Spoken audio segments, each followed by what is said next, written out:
Hey everybody, it's Erik Torenberg, co-founder, partner of Village Global, a network-driven venture firm. And this is Venture Stories, a podcast covering topics relating to tech and business with world-leading experts.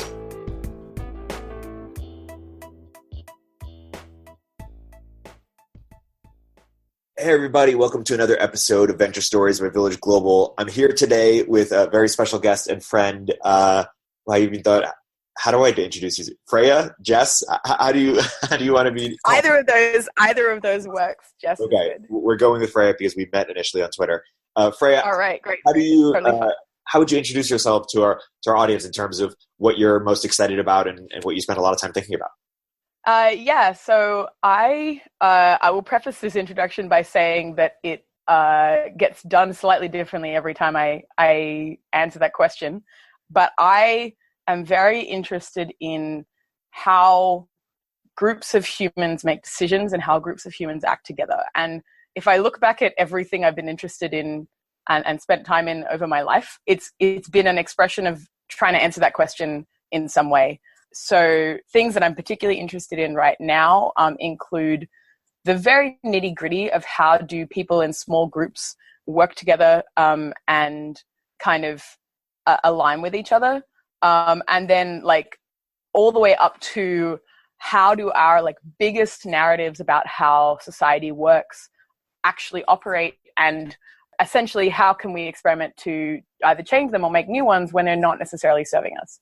So yeah, I think a lot about social systems, and then I also think a lot about relationships on the smallest level of one person's relationship with different parts of themselves up to the biggest level of the relationship between every human and kind of the systems that we live under.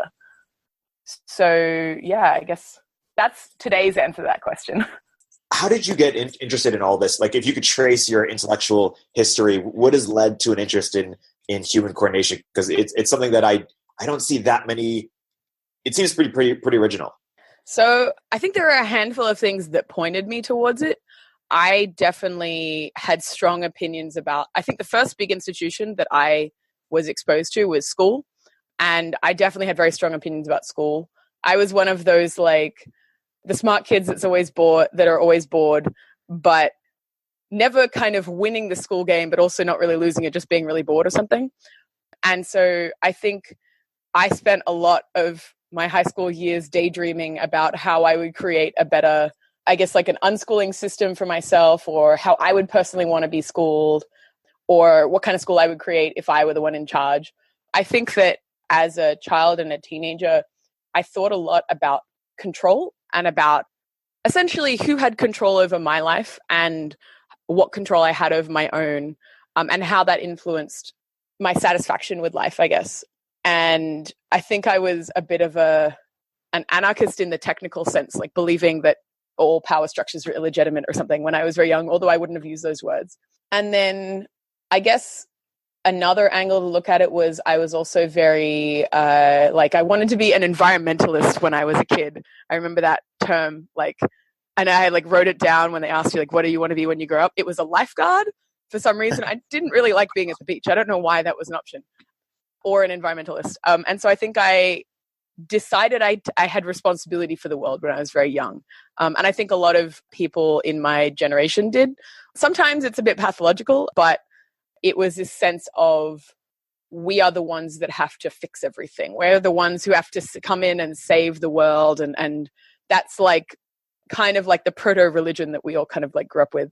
So I think that's, for all of its many flaws, that's another thing that kind of I was influenced by. And then also there's something that I can't really take a lot of credit for, but I guess I know I can thank my genes or something, which is I seem to have a combination of a very systematic mind. So the kind that you would see in an engineer or anyone else who's really kind of systems driven, but I'm very, very driven by people. So I had this giant hatred of mathematics when I was studying it in high school, and I actually stopped studying as quickly as I could because I was like, what's this? This is pointless. There's no, I don't know why I need this. And then several years later, I found economics and I found turned out that you needed calculus, and suddenly I fell in love with it. And the reason was because all of a sudden this training, this specific way of learning about the world, was in service of helping people or learning about people. And I had always cared about that. And I don't know exactly, like I have a lot of theories about this. I definitely have a different approach to a lot of people that I'm close with or that I work with or I spend time with or whatever. And I kind of like it. I appreciate the kind of place I sit in the views of the world. But yeah, I guess all of those things combined meant I never thought that I wanted to care about anything else. You know, I know people who wanted to be physicists or mathematicians, or who wanted to go and study something esoteric at university and then be an academic. And I couldn't imagine myself ever doing that, because I'm like, okay, but then what about the people? What does it do for the people? But at the same time, I never wanted to do something that was I actually think when I was younger, I didn't want to do things that were more caring or like emotional labor, because I saw them as inefficient or something. And now I don't necessarily think that anymore. That was kind of a very naive view. But yeah, it was always this combination of essentially like compassion and scale or something that I've always kept coming back to. Compassion, like, say more about that. How have you kept coming back to it, and how have you built on those ideas? Compassion and scale. I guess like there's no sense of it being like building, like I got, started at one end of a spectrum and ended up at another. I can definitely say that on the compassion side, there's been a process of recognizing my own innate ability to be compassionate, and also all of the things that come with it, like the patience and the care and empathy and all of that sort of thing. I think most of that has come within the context of specific relationships with specific people at specific times. So there's some sort of meme, like proverb, that's kind of like be the change you want to see in the world, and I think sometimes that's misunderstood. But the way that has manifested itself in my life is that some of the things that I think have been the most valuable for changing the way that I see the world and the things that I choose to do have been becoming the person who is able to be caring and understanding and compassionate and healing, even with like my close friends and my relationships and stuff. I think relationships of all forms have actually been like the best kind of training ground for me for all sorts of kind of personal development, personal growth. And then in terms of scale, I'm not actually sure I would say the word scale. I would choose the word scale as a representative of what I mean, but maybe I mean something like impact or institutionalization or something like that. I guess I've always had the sense that as people in the modern world, we exist in this incredibly complex environment, which is the result of the interplay of a lot of different systems. And if we lived even a few hundred years ago, most of those systems wouldn't exist. And so I think that I actually have a bit of a theory that it's a folk theory, and it's kind of only partially real, which is if you think of yourself as a system, your, say, close community as a system, and all of the bigger kind of groups that you interact with as systems made up of different kind of microsystems or smaller systems, then I would think of, you could call it like suffering, as one system in some way being constrained by another system from meeting its desires or meeting its needs. And so I see that a lot currently in quote unquote tech. And I also see that a lot in government and in kind of our interactions with bureaucracy. So, I mean, I have some interaction with being able to influence some of those systems, but right now I'm not pulling any big strings in any of the big kind of systems, but I do know some people who are, and I guess there's a mindset shift or a paradigm shift that has happened and is happening, and that I really enjoy seeing in people who are either thinking about or working with these kinds of systems, that recognizes that you can't perfectly specify everything, and that there's kind of like an engineer's fantasy that if you know all the variables and you can think them all through beforehand, you can make a system that runs perfectly. And there's an increasing understanding that isn't, it's a fantasy. It doesn't exist. So I guess my dog in that fight is trying to, as much as I can, influence the levers in the various systems I'm a part of to make that understanding more of a reality, and to kind of get rid of this fantasy idea that the systems we exist in are perfect machines and they can be perfectly specified. And when you say the systems you're a part of, can you say, I guess, more about if there's anything that you could wave a wand and you know, and people would then have this belief that you currently have, or this understanding that you currently have, what would that be? Like, what are you trying to teach or share? Well, so I have one very specific one, but then I think there's a broader application of it. So my one specific one is that the engineers who work on recommendation algorithms of any kind, but specifically recommendation algorithms and moderation algorithms, but specifically say like the engineers that create any of the like the news feeds at Facebook or the YouTube algorithm or anything like that, that they were intimately familiar with, I guess, Goodhart's law or anything around that. And if you aren't familiar with Goodhart's law, it's, to summarize, it's any metric that becomes a measure ceases to be a good metric. And basically what that means is, and actually I think this gets to the heart of my beefs with capitalism, which is anytime you abstract value and you start counting it or measuring it in some way, and then you reward people based on that count, you suddenly introduce incentives in the whole, like within everyone who's working in that incentive system, you suddenly introduce reasons for them to start screwing with that metric. And this is very core to why we get kind of the problems with extremism in the YouTube algorithm, why we get kind of risky financial instruments within the capitalist system, why we got clickbait in Facebook, why we get kind of like black hat SEO in Google, which is we clearly define some sort of numerical goalpost, which is kind of only a proxy for what we want, right? In the example of Facebook or YouTube, it's I'm not sure if it is now, but you know, at some point it used to be how long does someone stay on the site? And that's not actually a proxy for, I mean, that's not actually what they want. They want something like, how sustainable will our business be? Can we still get people to watch the ads we need them to watch? But because they have this metric of how long can we get people to stay on the site, you then have other agents that emerge or that kind of start being in this competition whose only job it is to maximize for that one thing. And so I think I have met a lot of engineers who I do know a lot of people who are thinking very deeply about this. And I don't think that everyone who works on these kinds of algorithms is like has the naive opinion about it, but definitely it's a very, very tricky problem. And if you're still under the impression that it is possible to create some metrics such that it's not gameable in any way, I think that opinion is pretty dangerous when we're talking about algorithms that affect the lives of 1 billion or 2 billion people.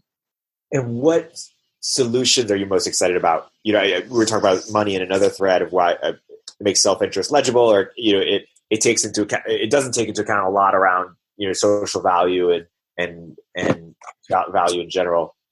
Any alternatives or amendments that you've been really excited about? Yeah, so there are a lot of individual projects I'm excited about. Like, there's none of them that I would be like, yes, this is the answer. They've got the answer. This is done. We can all go home. All of them have essentially taken part of the question and are really deeply thinking about part of that question. I think that there are some interesting ideas around changing the level of abstraction at which certain calculations happen. And so for me, to make this more concrete, the thing I'm thinking about is what happens when you change the unit of agency in, say, a marketplace. We traditionally think of marketplaces as being populated by individuals, or possibly by firms. And firms are pretty made up things, to put it bluntly. Like, they're, at the end of the day, they're a legal fiction, and they are made up of people, but their fictional status definitely influences what they do. But I'm interested in different, I guess, groupings of people that might be considered different agents. And in order to make a real kind of group that makes sense like that, you have to have a sense that the people involved are actually intimately interconnected, and they're not just kind of they're not a crowd, right? I think the difference between a community and a crowd is the way that the people in it are interconnected. And so I'm really interested about markets or other forms of kind of economic interaction that take different units of agency as the standard. So a lot of community building projects I'm really interested in, a lot of economic solidarity projects I'm interested in. And then there's the other side, which is what is the actual, I guess, game they're playing in, and what are the rules and how do those rules get changed? So there's a lot of different projects that are working in this area. I'm really interested in the radical exchange community, and they're kind of taking markets and voting as their kind of primitives, actually. And just as an aside, I think that making big systems where a lot of humans can coordinate is really hard. And one of the reasons for that is that the more sources of input you add, particularly if they're getting processed by one sort of processor, like an algorithm or a Congress or something like that, the less information you can reasonably take in from each source. And so the two particular things that we've kind of landed on as really simple signals of preference for a large group of people, the two of them that we have are voting and price, or purchases, buying and selling. And these are really good innovations, right? Like, they've definitely made huge impacts in the way that our society is organized. But first of all, there's only really two of them. And I think a third one that's emerging is potentially prediction markets, predictions in general. And that's kind of thanks to the ability to create prediction markets. But essentially, one of the limitations we have when creating really big systems is how much information can we get from each agent, and in what format can that information be? So I think going back to the, I guess, levers you have for shifting or for changing these systems and changing the kind of Goodharting problem, you can either think about new different signals to create. And I think there are some people working on interesting financial instruments that are possibly in that category. For example, like resource-backed financial instruments. There are the radical exchange people who are working on different ways of using markets. But then you've also got another way of looking at this, which is, why does this information all need to come to one central place at all? And so for this, I think of different kind of structures of decision making. And one of them that I like quite a lot is one that I've seen coming from Asana, and some of the leaders of Asana who also run a community house in the Mission. And they have a principle that's kind of, I'm going to butcher what they call it, but it's something like distributed dictatorship. So the idea being, you minimize the amount of information that actually needs to go to some central authority. You decide that each person or each group or whatever has kind of unilateral control over some area. And then you have mechanisms for changing that. But, and that's kind of like the idea of federalism in government, that states should have quite a lot of power. You don't need all the decisions to be made at a national level, but finding other ways of doing that so that a group of different groups essentially can still work together. That's another avenue for making these kinds of changes. And then there's the last kind of category of groups working on interesting changes, I think, are the ones working on the cultural level. And they're often working at a much smaller scale, but they're essentially trying to look at the really fundamental parts of human interaction and question the assumptions that a lot of our big systems are built on, and see if they can build systems that are built on different assumptions. And these are kind of the most experimental, but they're some of the ones I'm most excited about. What are some of those assumptions? So one of the big questions is hierarchy and coercion. And the kind of implicit question is, do we need coercion? How much coercion do we need? Is it possible to build a large scale society without coercion? And I don't think that's a solved problem at all. It's kind of like the holy grail of, like, I guess, social system design. You know, if you could reasonably create a social system that 1 million people could be involved with, that met all of their basic needs and involved no coercion, then great. Like, okay, we've got the 1 million person version. See if we can find the 1 billion person version and the 7 or 8 billion person version. Done. We can go home. But don't have that yet. But there are, I guess, projects that are trying to work on the very personal level to see if it's possible to undo the assumptions that underpin coercive social systems. And so some of the projects that I'm interested in work on, like, for example, restorative justice, which is trying to move away from a punishment model of essentially, like, wrongdoing or crime or anything we consider kind of bad behavior. And that's not straightforward at all. You know, there are many times in which trying to restore the relationship between someone who's done something wrong or someone who's harmed other people and the community they're part of is just, it's difficult, takes a long time. Sometimes it breaks down, you know, it doesn't always work. But I think that working in that area is really important. The other one I would say is actually, no, I think mostly it's coercion and also the related, I guess, emotional or social dysfunction that we end up with. So I really love, we don't really have an equivalent word for it in English, but the Buddhist and Hindu concept of karma is really kind of valuable here. If you think of it as dysfunctional patterns that we carry on in our lives that have been put in place from experiences that we had early on that we weren't able to kind of quote unquote digest. And so it kind of goes a bit hand in hand with coercion, but it can also be related to other ideas. But it's essentially, how can we create cultures and microcultures and families and communities that don't hurt people as much, where people don't end up with these karmic patterns or these kind of dysfunctional emotional and mental and behavioral patterns, but where they end up growing up as kind of an integrated person who exists in a culture that is either healing or at the very least not destructive. So yeah, I guess those two aspects, that coercion and traumatic patterns or something, are the two main building blocks or primitives that I have seen projects working on that I'm most interested in.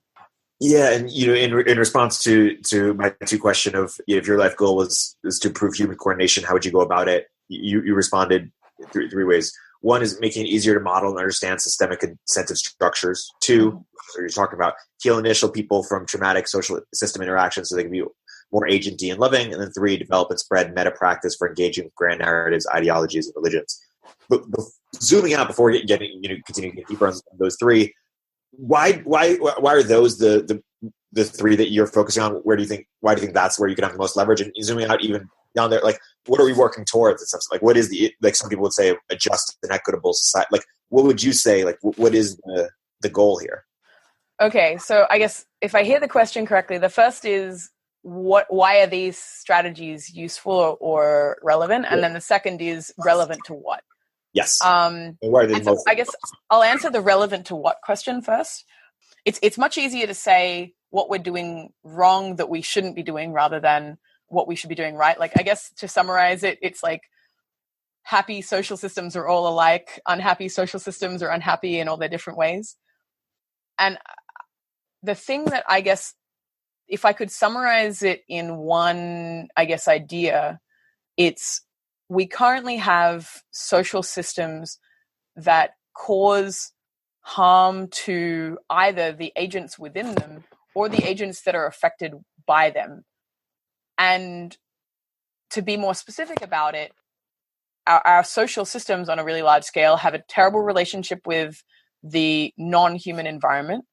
So literally anything that isn't a human is getting a really bad deal out of all of our human activities, all kind of life on the planet. So I guess like our relationship with nature is pretty bad. The second thing is we tend to, in the process of doing what we're doing and competing in the games we're competing in, we throw up all of these risks, these existential risks, which directly threaten the survival of the whole species and of civilization and of the rest of the life on the planet. So there are tons of existential risks, and I won't get into them now. And there are people who individually dedicate their lives to kind of fighting each one. But there's a sense in which the way that our social systems are arranged actually facilitates the creation of more and more new ones. So even if we manage to no longer have risks from nuclear weapons or bioweapons or artificial intelligence, there are going to be more. We are always creating new existential risks just in the way that we organize ourselves. And then the last two, I guess, aspects of society that I think are these kind of like worthwhile problems to address are, one, the really kind of sticky and messy problem of human hierarchies. Like we create these very, very unequal societies, which not only have vast differences in material outcomes, like some people have more, some people have less, but the very being in a society where you have less than someone else is in and of itself a very stressful situation. Like there's a ton of studies that I can't remember any of the specifics about monkeys in hierarchies, that when they're the lowest on the totem pole, they just experience a lot of stress. They experience a lot of anxiety. Their health is worse. And a lot of that has to do with their position in this hierarchy. So we cause a lot of suffering just by the way that we tend to organize our societies.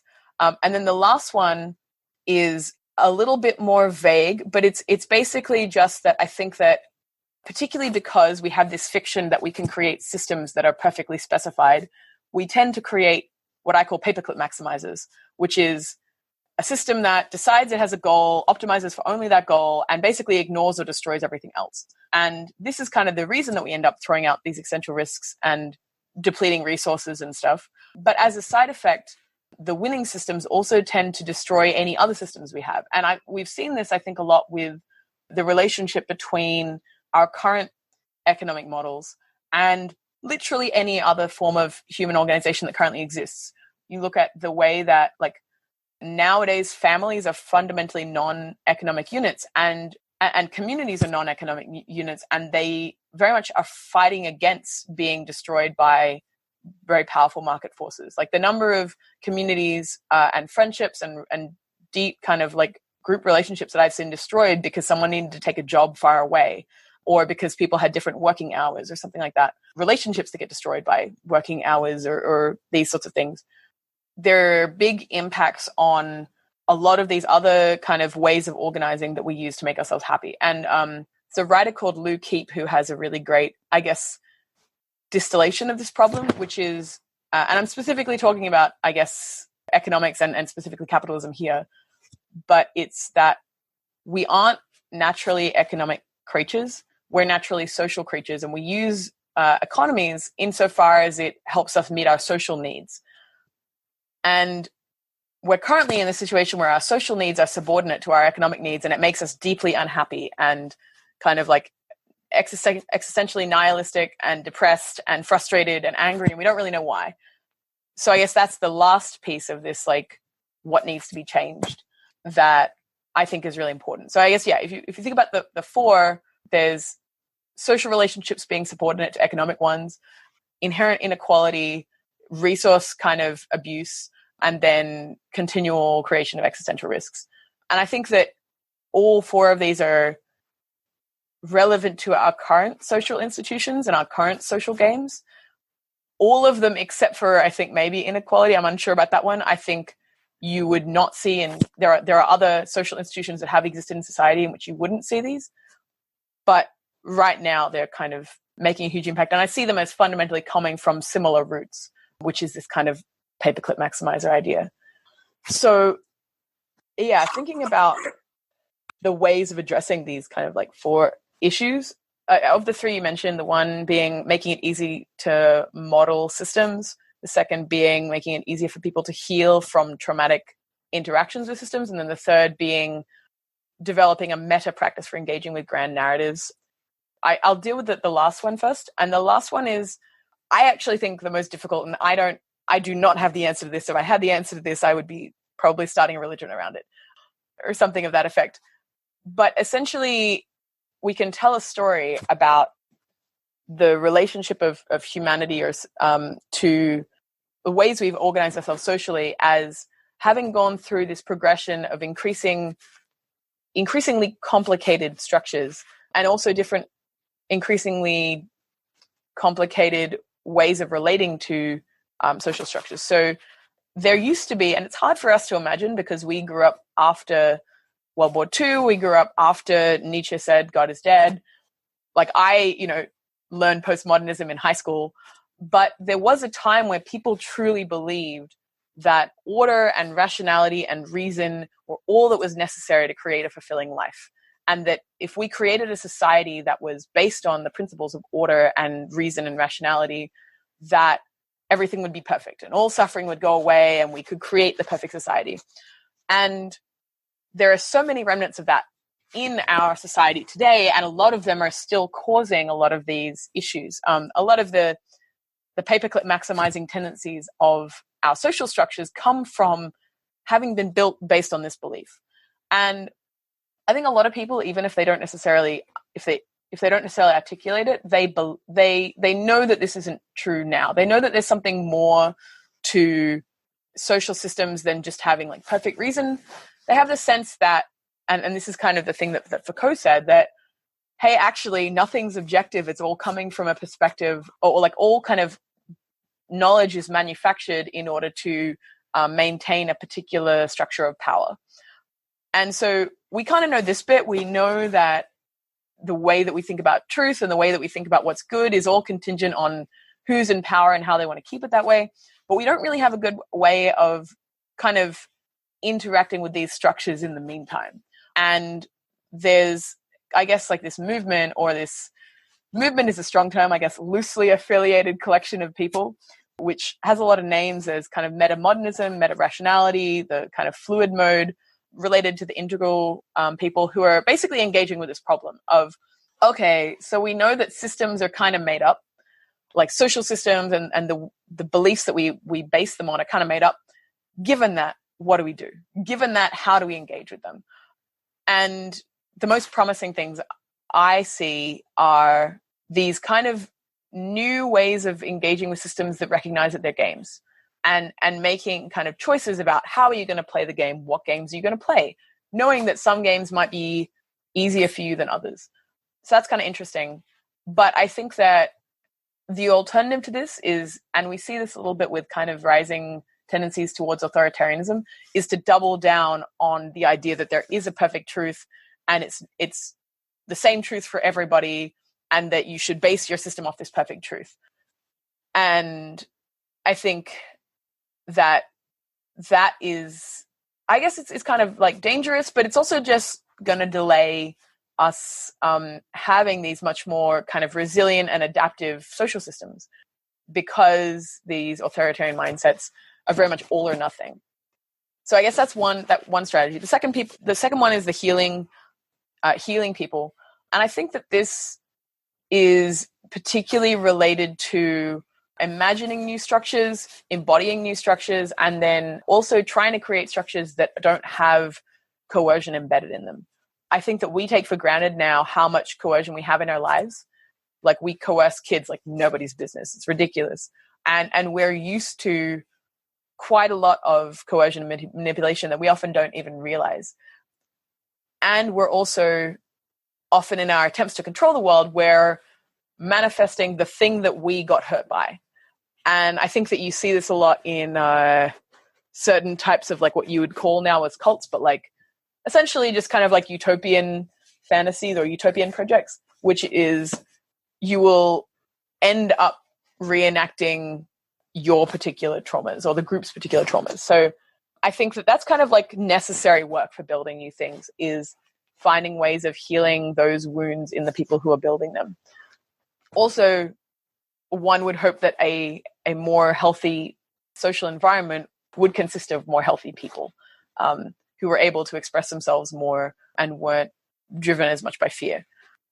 And then the last one, which I guess is the first thing I mentioned in the tweet, was making it easier to model and understand systemic incentive structures. And I think there's actually some really good work being done in this by the complexity science community. But I think that there's still a gap between what, the most engaged academics know and what normal people like me who just, tweet a lot and stuff can use in order to really reason about systems. Because one of the most, so an important distinction to make, first of all, is the difference between complicated systems and complex systems. And this actually goes really to the heart of kind of the beefs of postmodernism, why postmodernism was having such a problem with the social systems that came before.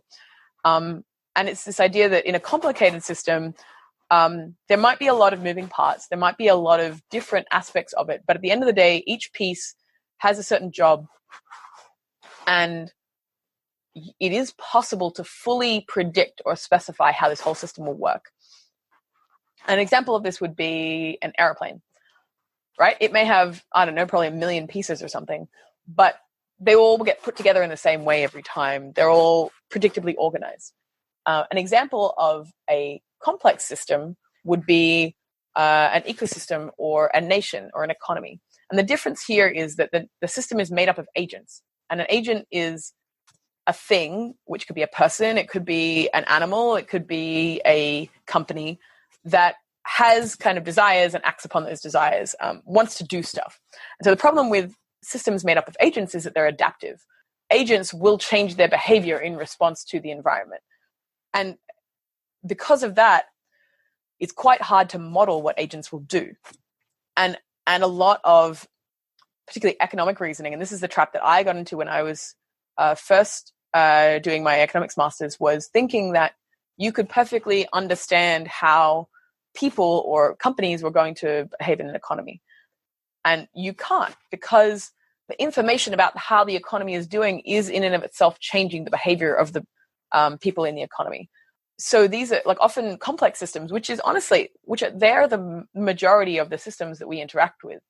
Anything that has people in it is a complex system. They're really non-intuitive to reason about. So I think we often end up oversimplifying them and then making them into these toy problems, these kind of perfectly specified engineering problems. They just don't reflect how those systems actually work. So I think that in order for us to kind of create good policy or design new systems, or even just think about how to change the ones that we already have, and think about the flow-on effects from different changes, we need to be able to make models. And I think that the most interesting aspects of these, or avenues that I've seen people working with this in, is one, pretty simple models that kind of model simple agent behavior. So Kevin Simler and Nikki Case have both been doing really interesting things with explainable, explorable explorations. Basically explanations that you can play and you can see how they change. So that's one avenue. And the other is, honestly, again, I go back to games. Like, I would be really excited, for example, about an architecture game, kind of like The Sims, like an urban planning or architecture game like The Sims, that modeled the behavior of agents within it. There is actually a game that is currently being built like this. Can't remember the name, but this kind of thing where you can really get a sense of what happens and you can speed things up and you can start to live in the model, I think is very useful for developing like intuition about systems, the same way that a programmer has intuition about software. So anyways, those are three of the kind of main ideas about how to work towards these kinds of healthy systems. People have taken the analogy of a game further in describing much of modern world as games, and we should gamify, everything. And do you worry that has some of the negative incentives that you were worried about with the markets in the world, that about, what you measure no longer becomes important or no, it becomes the main thing, or? Yeah. So I think like the word gamification, I just shivered a little bit when you said that, shuddered a little bit then when you said that, because gamification is what a lot of people mean when they say gamification is they make competition visible. So an example of this would be creating a leaderboard so you know if you're going to win something. And these are actually pretty simplified versions of games. And also at this point, I want to make the distinction, which probably many people have made before, but just to kind of have this model here, which is the difference between finite and infinite games. And so a lot of gamification is thinking about things in terms of these finite games. They're games that are winnable. They're also bounded, so you can't kind of like make up new rules or change the rules or step outside of the rules in order to keep playing or something. And actually, I have on my blog a distinction or a analogy, which is talking about two different forms of dance as finite and infinite games. And ballet is the finite game. There are a set of rules that it's perfectly specified. It is possible to create a perfect kind of ballet dancer.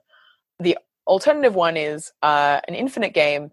And in an infinite game, you play just to keep on playing. And this is kind of when I say game, our social world is always made up of both finite and infinite games.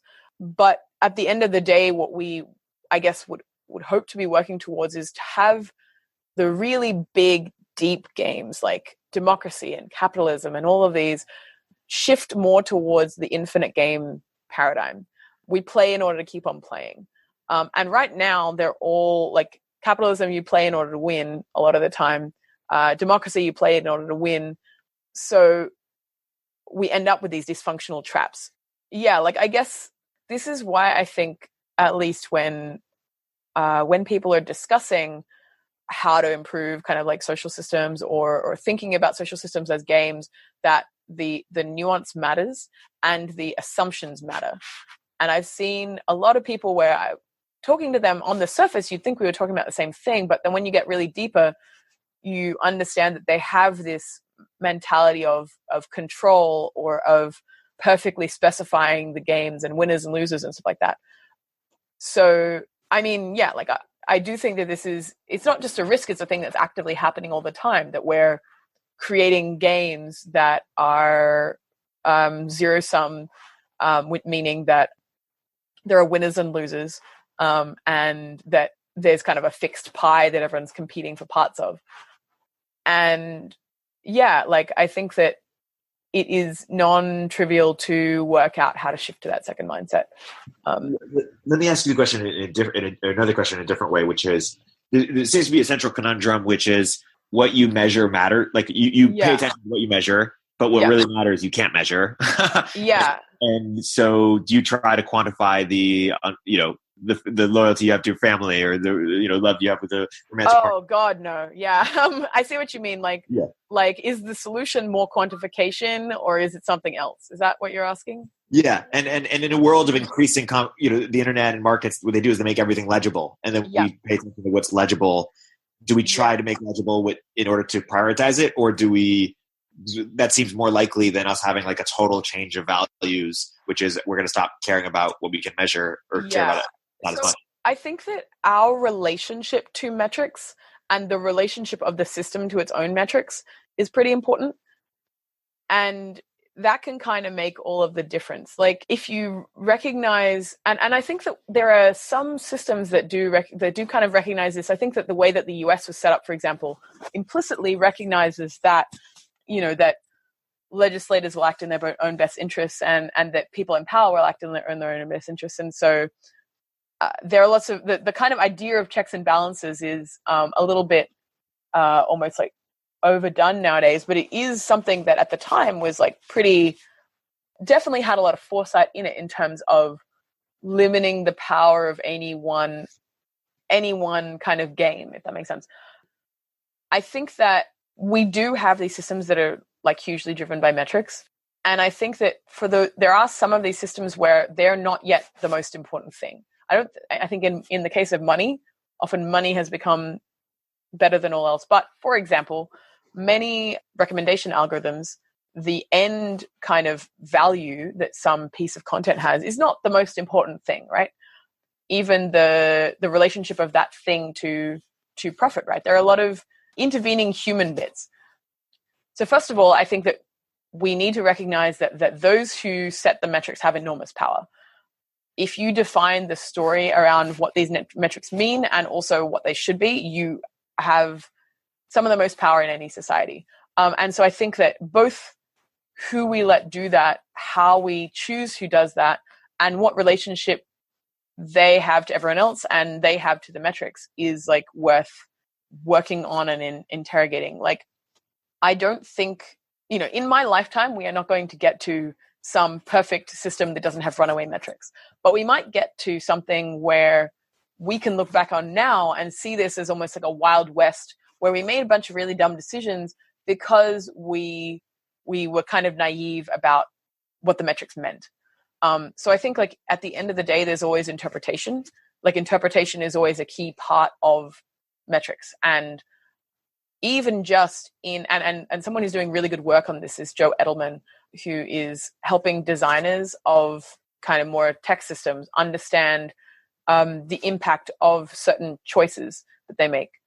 I think even him starting with the assumption that metrics are fraught and metrics are kind of fallible and they don't reflect reality means that people can kind of put in safety measures / treat them with more respect and caution.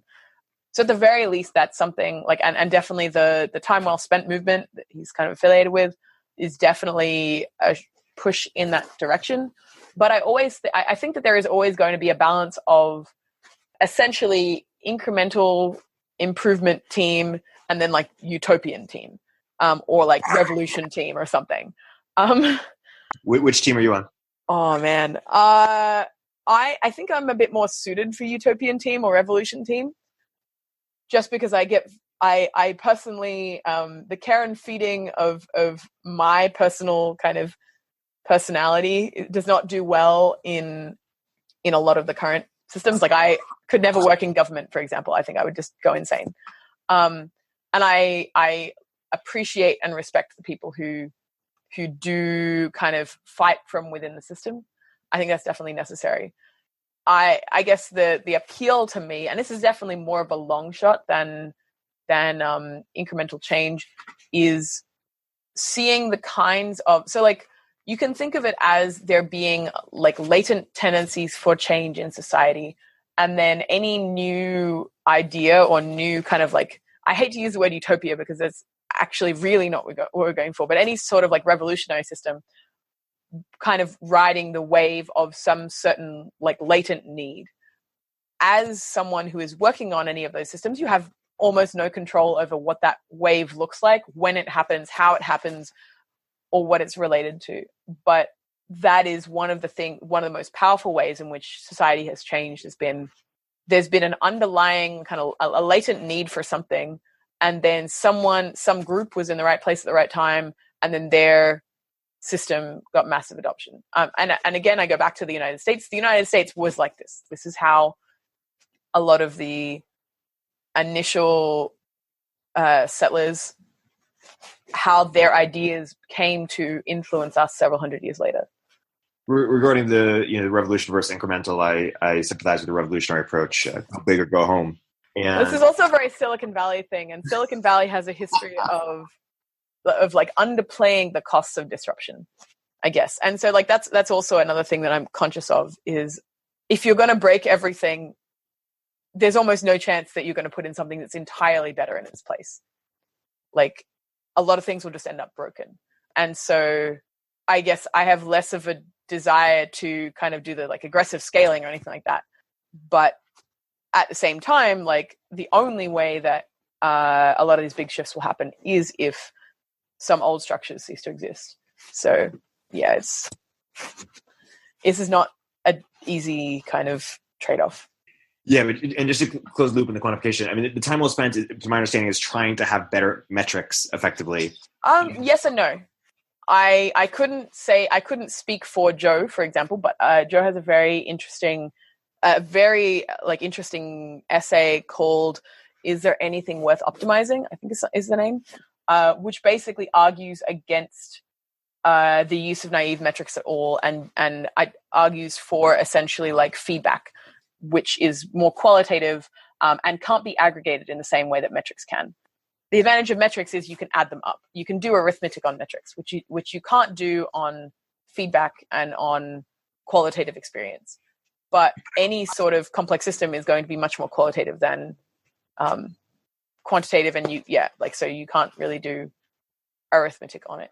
Right, and you kind of go back to where we're talking about money. Is do you create a better money that better captures social value, and or do you sort of accept the limits of these metrics? The hard part there is that our abilities to collect data, to process data, to make sense of data, and our belief in those abilities get better and better. And so, I know it sounds dystopian, but we seem to be quantifying everything. Yes, we definitely are quantifying everything. So if I understand what you're saying, is the question, do we try and improve the metrics we have, or do we resist the metricization? I guess my question to you is, how confident are you that the tyranny of metrics is accurate, that in 10 years from now, I don't know, or 50 years, like we won't be able to quantify the unquantifiable? Like how sacred is it? Oh, so I guess maybe a way of thinking about this is, okay, so making an assumption. Okay, let me kind of explain this from a theory perspective. So a metric fundamentally is an abstraction which takes some things which were not equivalent and makes them equivalent. So an example, if I don't use the example of money because it's very fraught, but if I use the example of time spent on YouTube, if I think of my own experience on YouTube, sometimes I am spending time on it because I'm watching something with my partner that we had planned to watch that was really meaningful to us and we really enjoy it. And if you ask me later, like, how do I feel about this? I could tell you a lot about how that experience impacted my life and why it was meaningful and what role it played and the relationship that time I spent just then had to all these other parts of my life.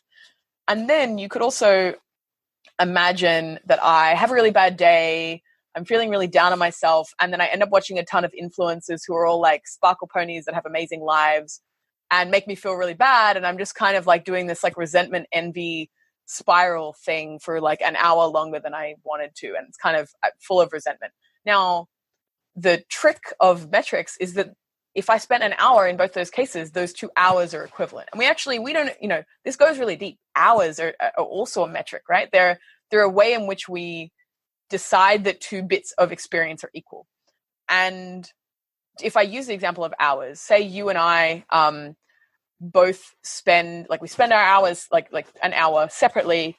You go off and maybe like have dinner with a good friend and you have really great conversation. And I spend an hour, I don't know, I'm sick and I spend an hour throwing up on the toilet.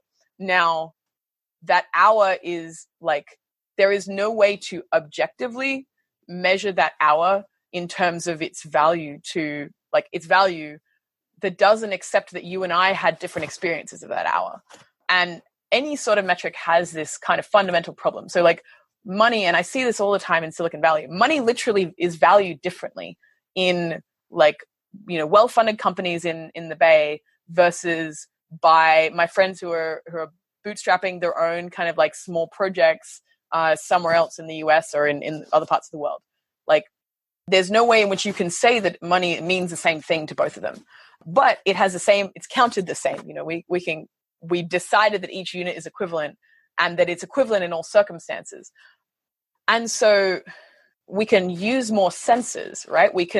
For example, we could measure CO2 and we could then track how much CO2 is emitted. And then there's suddenly a metric that is related to that. We could track like noise pollution or something like that.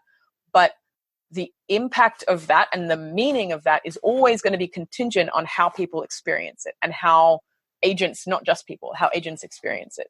And so in that way, there's no way of making truly quote unquote objective metrics in the sense that they actually reflect what reality is, because reality isn't objective. Like, reality isn't experienced one way, it's experienced from different perspectives. And essentially metrics are shared fictions that we have where we've decided to pretend like they mean the same thing. I mean, there's one possible avenue where we get better at translating. And so an example of this would be means-based pricing. So you see this at a lot of festivals. I think that there are maybe some government services that do this, or I think there are some government services in some countries where they have fines that are means-based. And this is, for example, recognizing that money means something different to different people. They're pretty blunt and like not very subtle, but it's like a start, right? And you could imagine trying to create a few of these, but they're always going to be playing catch up to reality. And the more ifs and buts and conditions you put on them, the less like a metric they are, the less useful they are, in fact, for their core function, which is being able to agree on some central or unified definition of value. So yeah, I guess that's my attempt to explain the tyranny of metrics and why it can't be solved by just having more data, basically. Because at the end of the day, you have to reconcile that data, and there's always going to be a trade-off between how much information, how much experience you can incorporate into a metric, and how universal that metric is. Is this a similar argument to the argument that AI will never be able to, fully encompass all human activity and creativity because, humans in reality are complex systems, not complicated systems that can be and are thus irreducible? Yeah, I mean, like, I'm not going to say AI could never do that because I am not familiar enough with how AIs are currently being created or might be created in the future to know whether you could create a complex AI. You could imagine, I guess, AIs that would definitely act as if they were complex systems. I do think that the problem it's unlikely that you would get an artificial intelligence system that would completely reflect the kinds of diverse experiences that we currently have.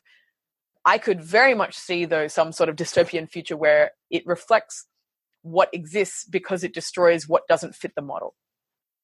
And I think that, like, if I'm to get on my, like, capitalism is just a different type of AI soapbox, I think that we already see this in current economic systems where there are, like, countless kind of cultures and experiences and roles and rituals that aren't legible to kind of the collective intelligence of capitalism, and thus end up starving for attention and resources and kind of dying out.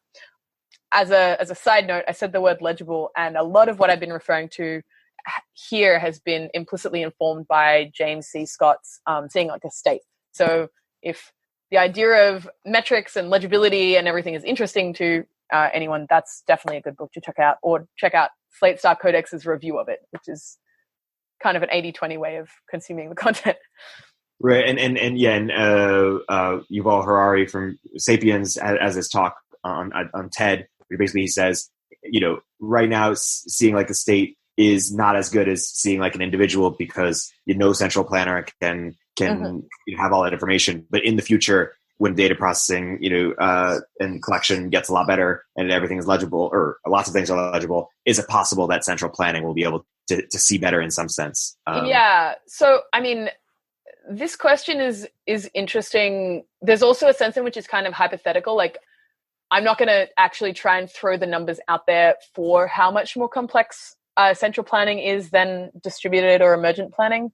But there's a very good argument that I read about central planning of systems the size of current countries requiring more computational power than basically currently exists, and more time, such that you couldn't create the right decisions or you couldn't compute the right decisions in enough time to have them be any use. I do also think like that saying like we can have a central plan system that perfectly specifies every, like the optimal needs for everybody or whatever, very much ignores or tries to brush under the rug the problem of kind of relative value or contested value. So like most of political kind of conflict is people or groups disagreeing about how much things are worth, and often it's because they value a certain thing and each group values it in certain ways, but they can't share it or something. And there are a lot of things that regardless of how many resources we have, will be scarce. In any system where we value being on the top of a hierarchy, some sort of respect or prestige or whatever will be scarce.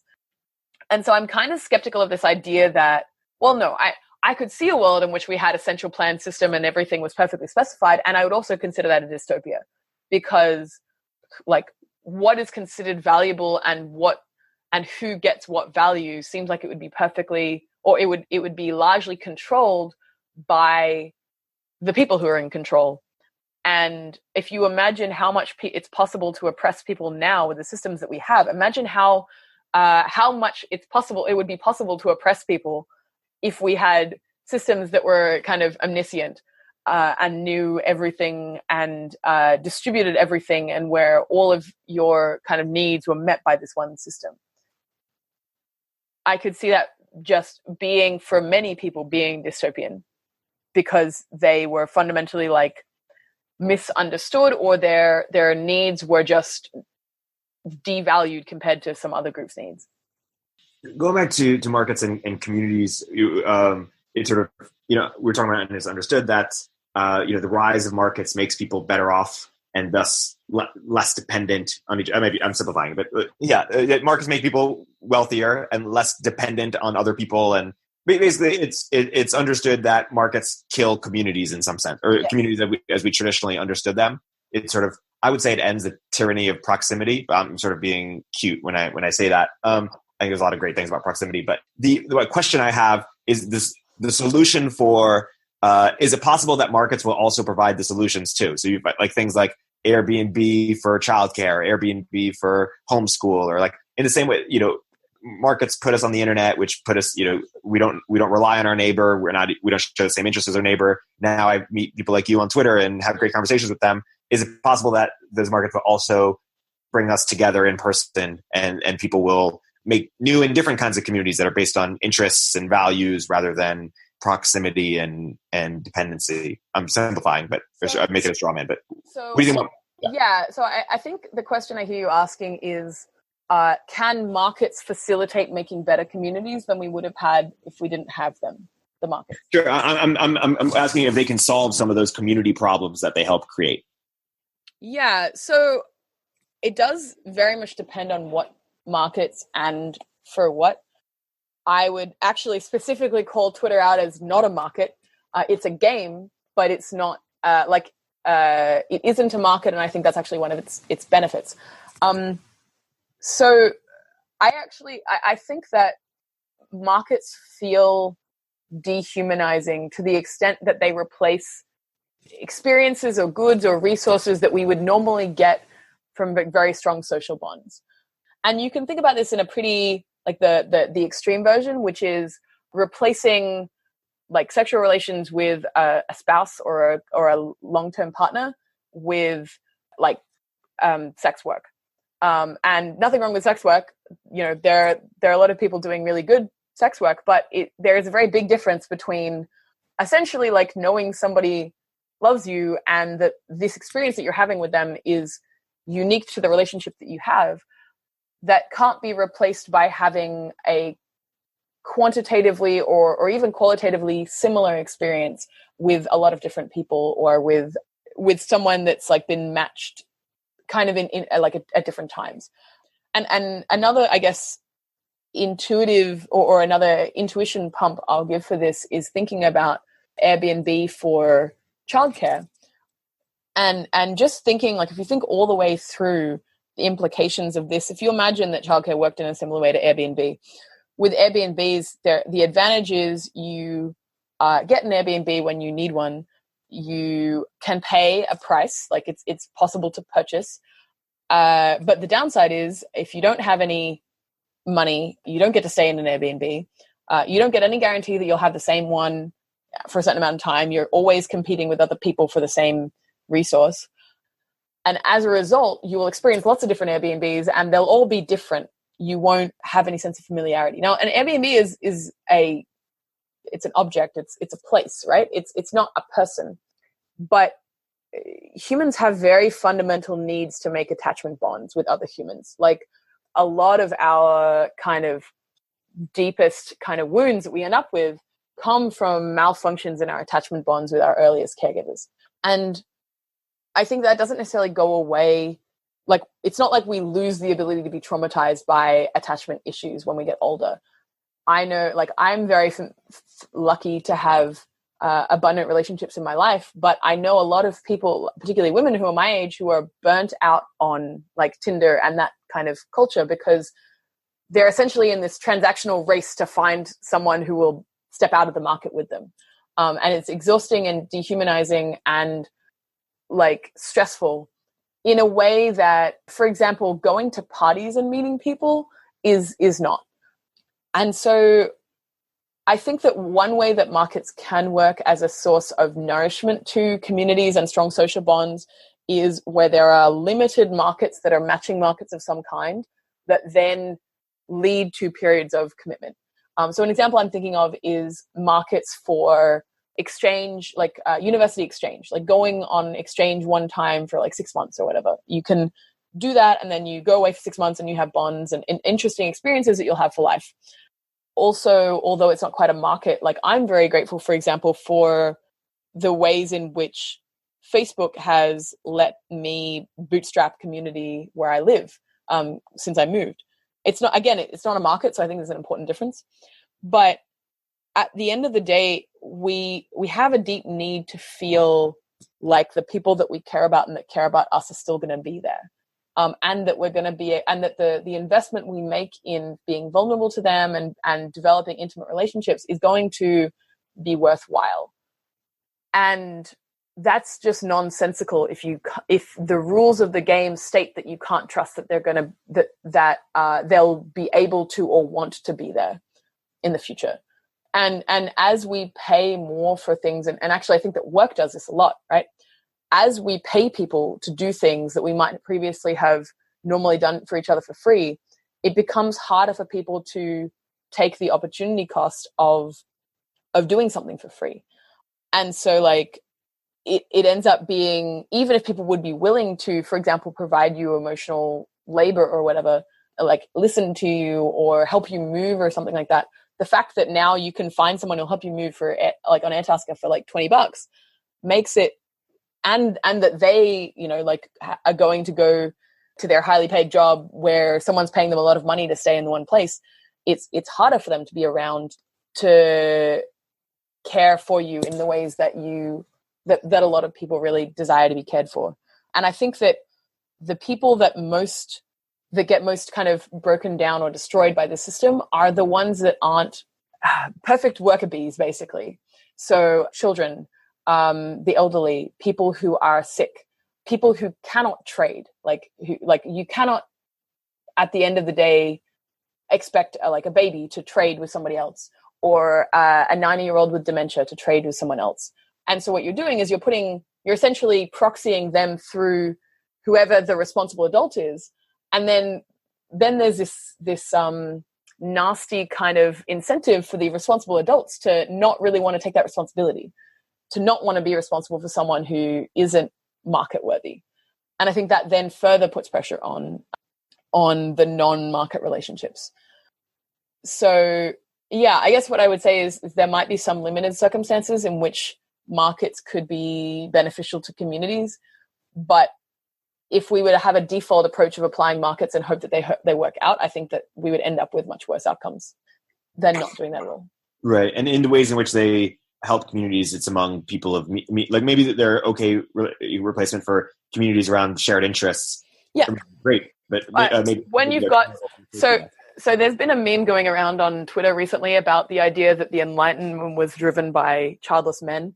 And I mean, whatever the story is, I'm sure that it's been overblown, but we do have this kind of belief in our culture that is something like the myth of the individual.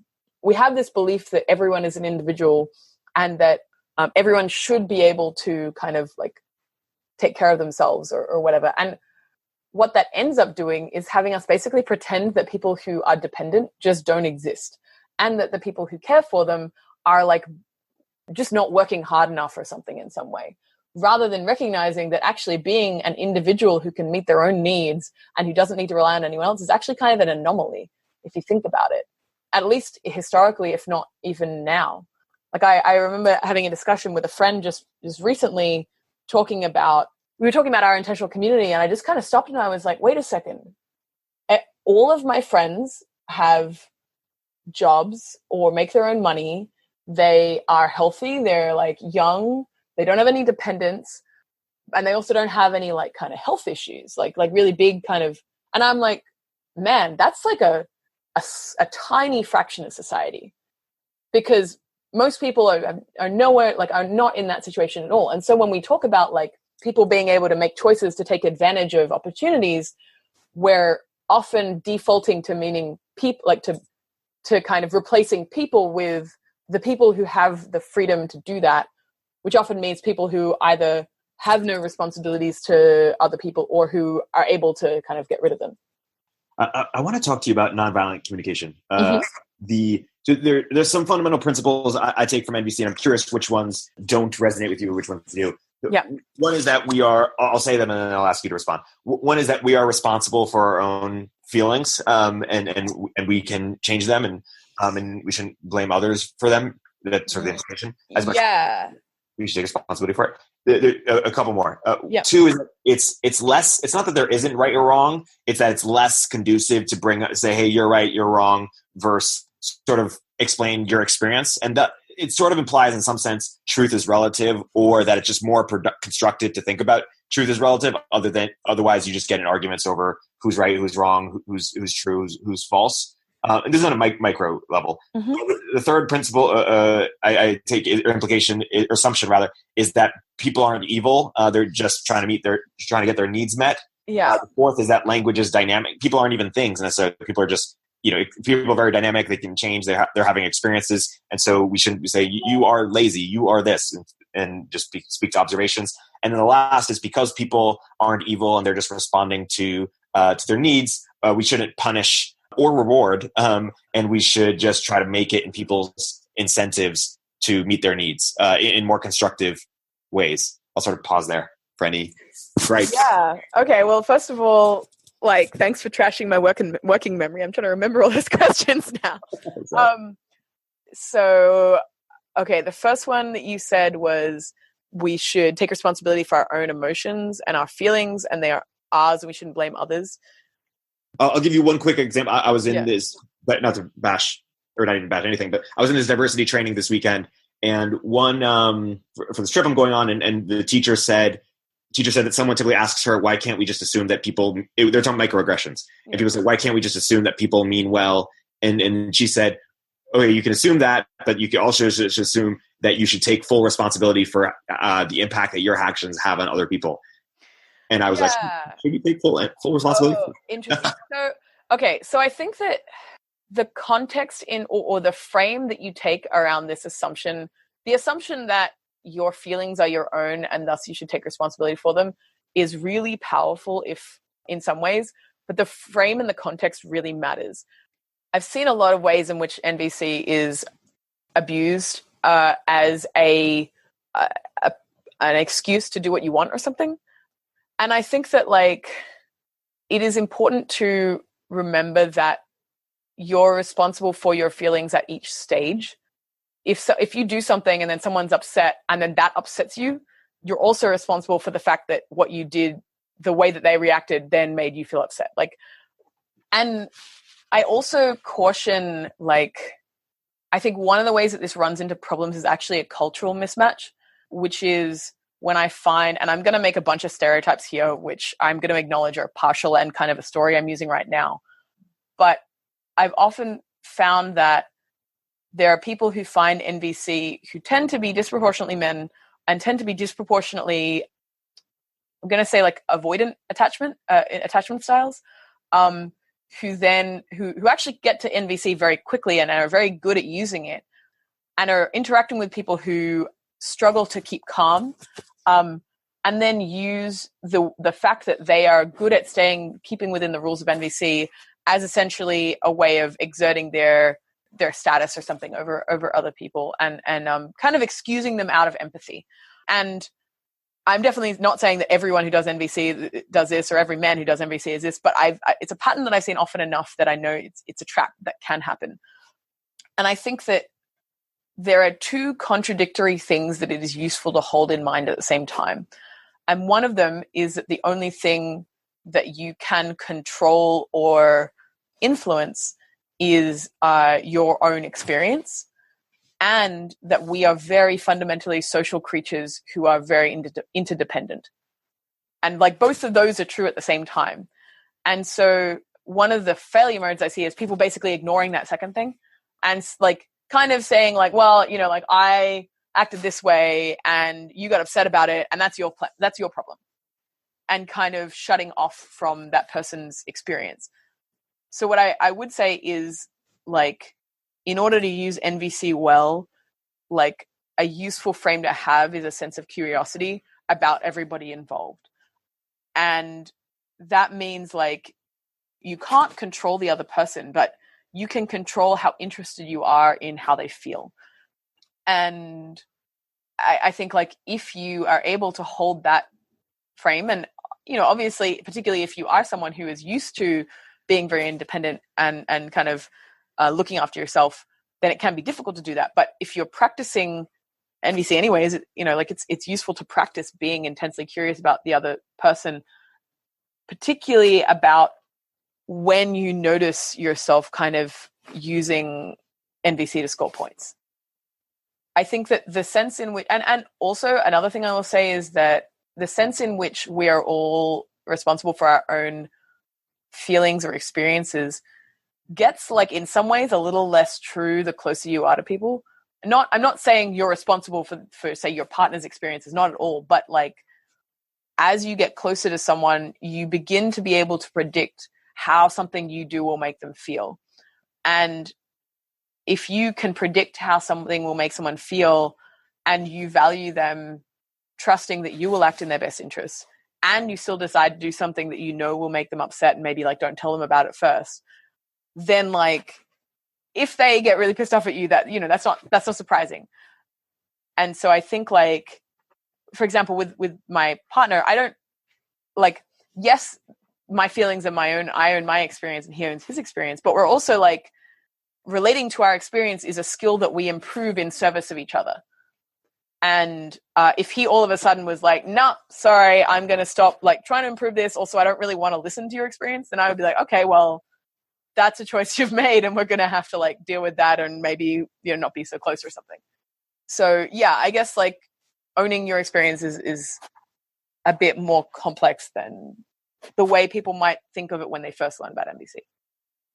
How about on the sort of, it's not that there isn't right or wrong or that truth is relative. It's just less constructive in you know, micro relationships to assume knowledge of truth or right. Yeah. When. So that question was so out of the frame that I normally sit in that I had to remember that to myself that like there are people who think arguments are about what is right and wrong. Because for me, that has been such, like, it's so long since that has been a frame that I found useful that I had, like, it was just kind of a bit weird to remember that.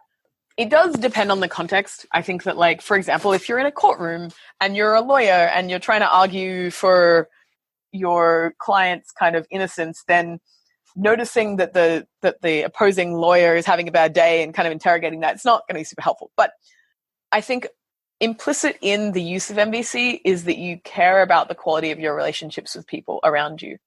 And you may also care about the quality of your mental models. And a lot of people do, particularly a lot of like engineering, scientific people very much care about how good their models are.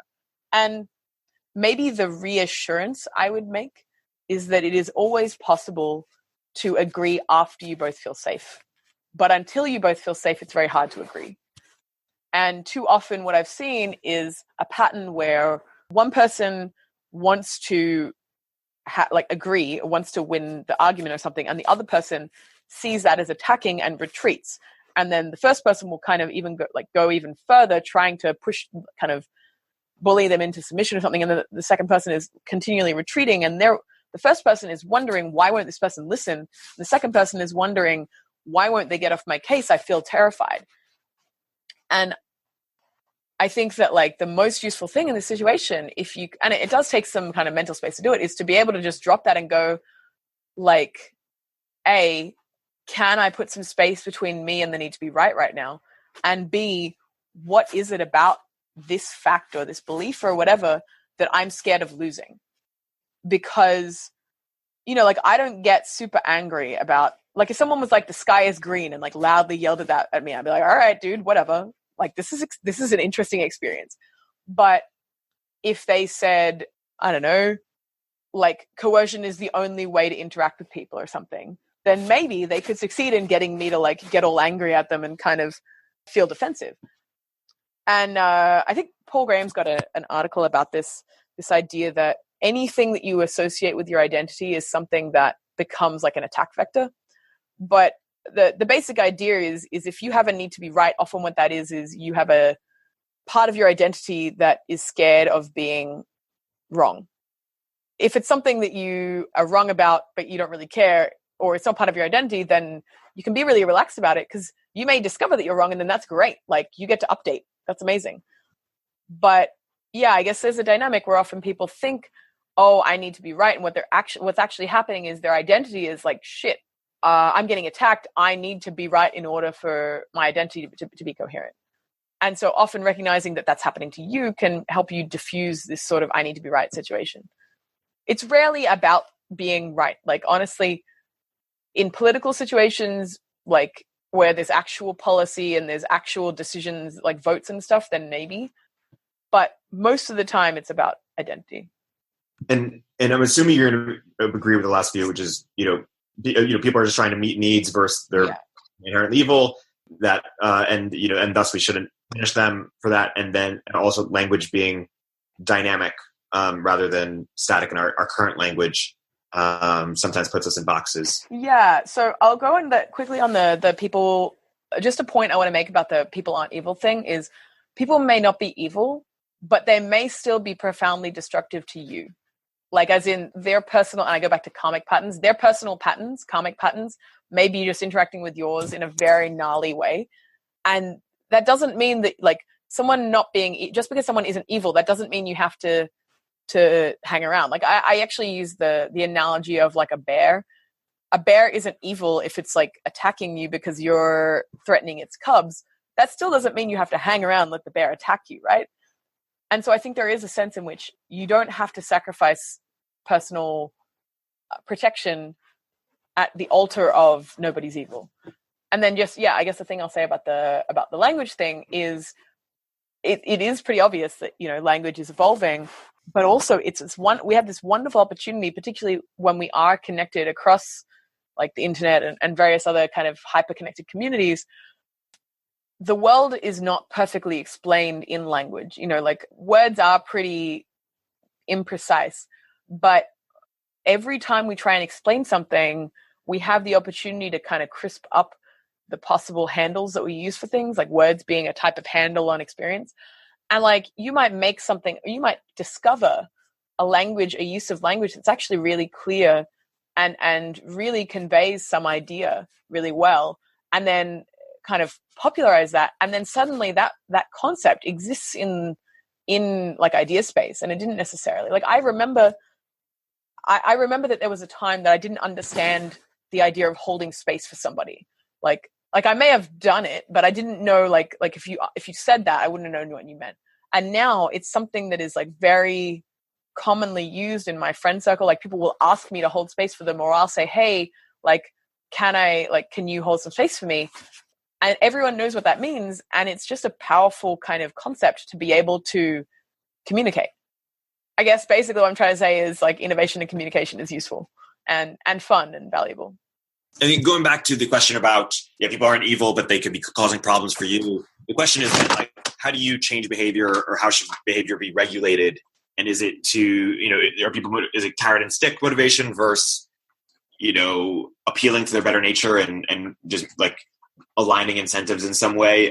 That sounds like economic or market, but I mean more like connecting with them. Yeah. So when you say, how do I change behavior? Are you talking about my behavior, or the behavior of people I'm interacting with, or the behavior of like people within systems I may have some control over? All the above. Okay. All right. Well, I think they're very different, right? So when I'm looking at my own behavior, I have a principle that I think has improved my life immensely.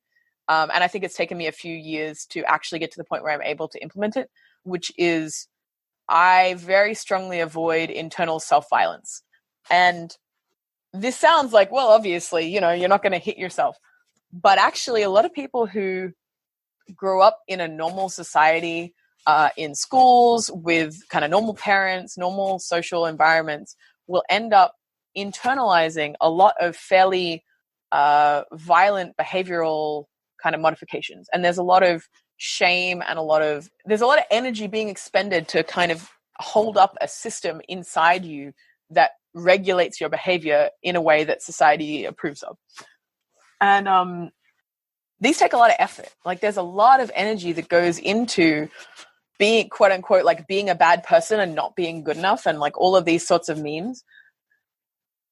So like a few years ago, I kind of did this experiment for about a year where I didn't make myself do anything that I didn't want to do. There were a few restrictions on this. Like, I had to go and do a bare minimum amount of work in order to make money.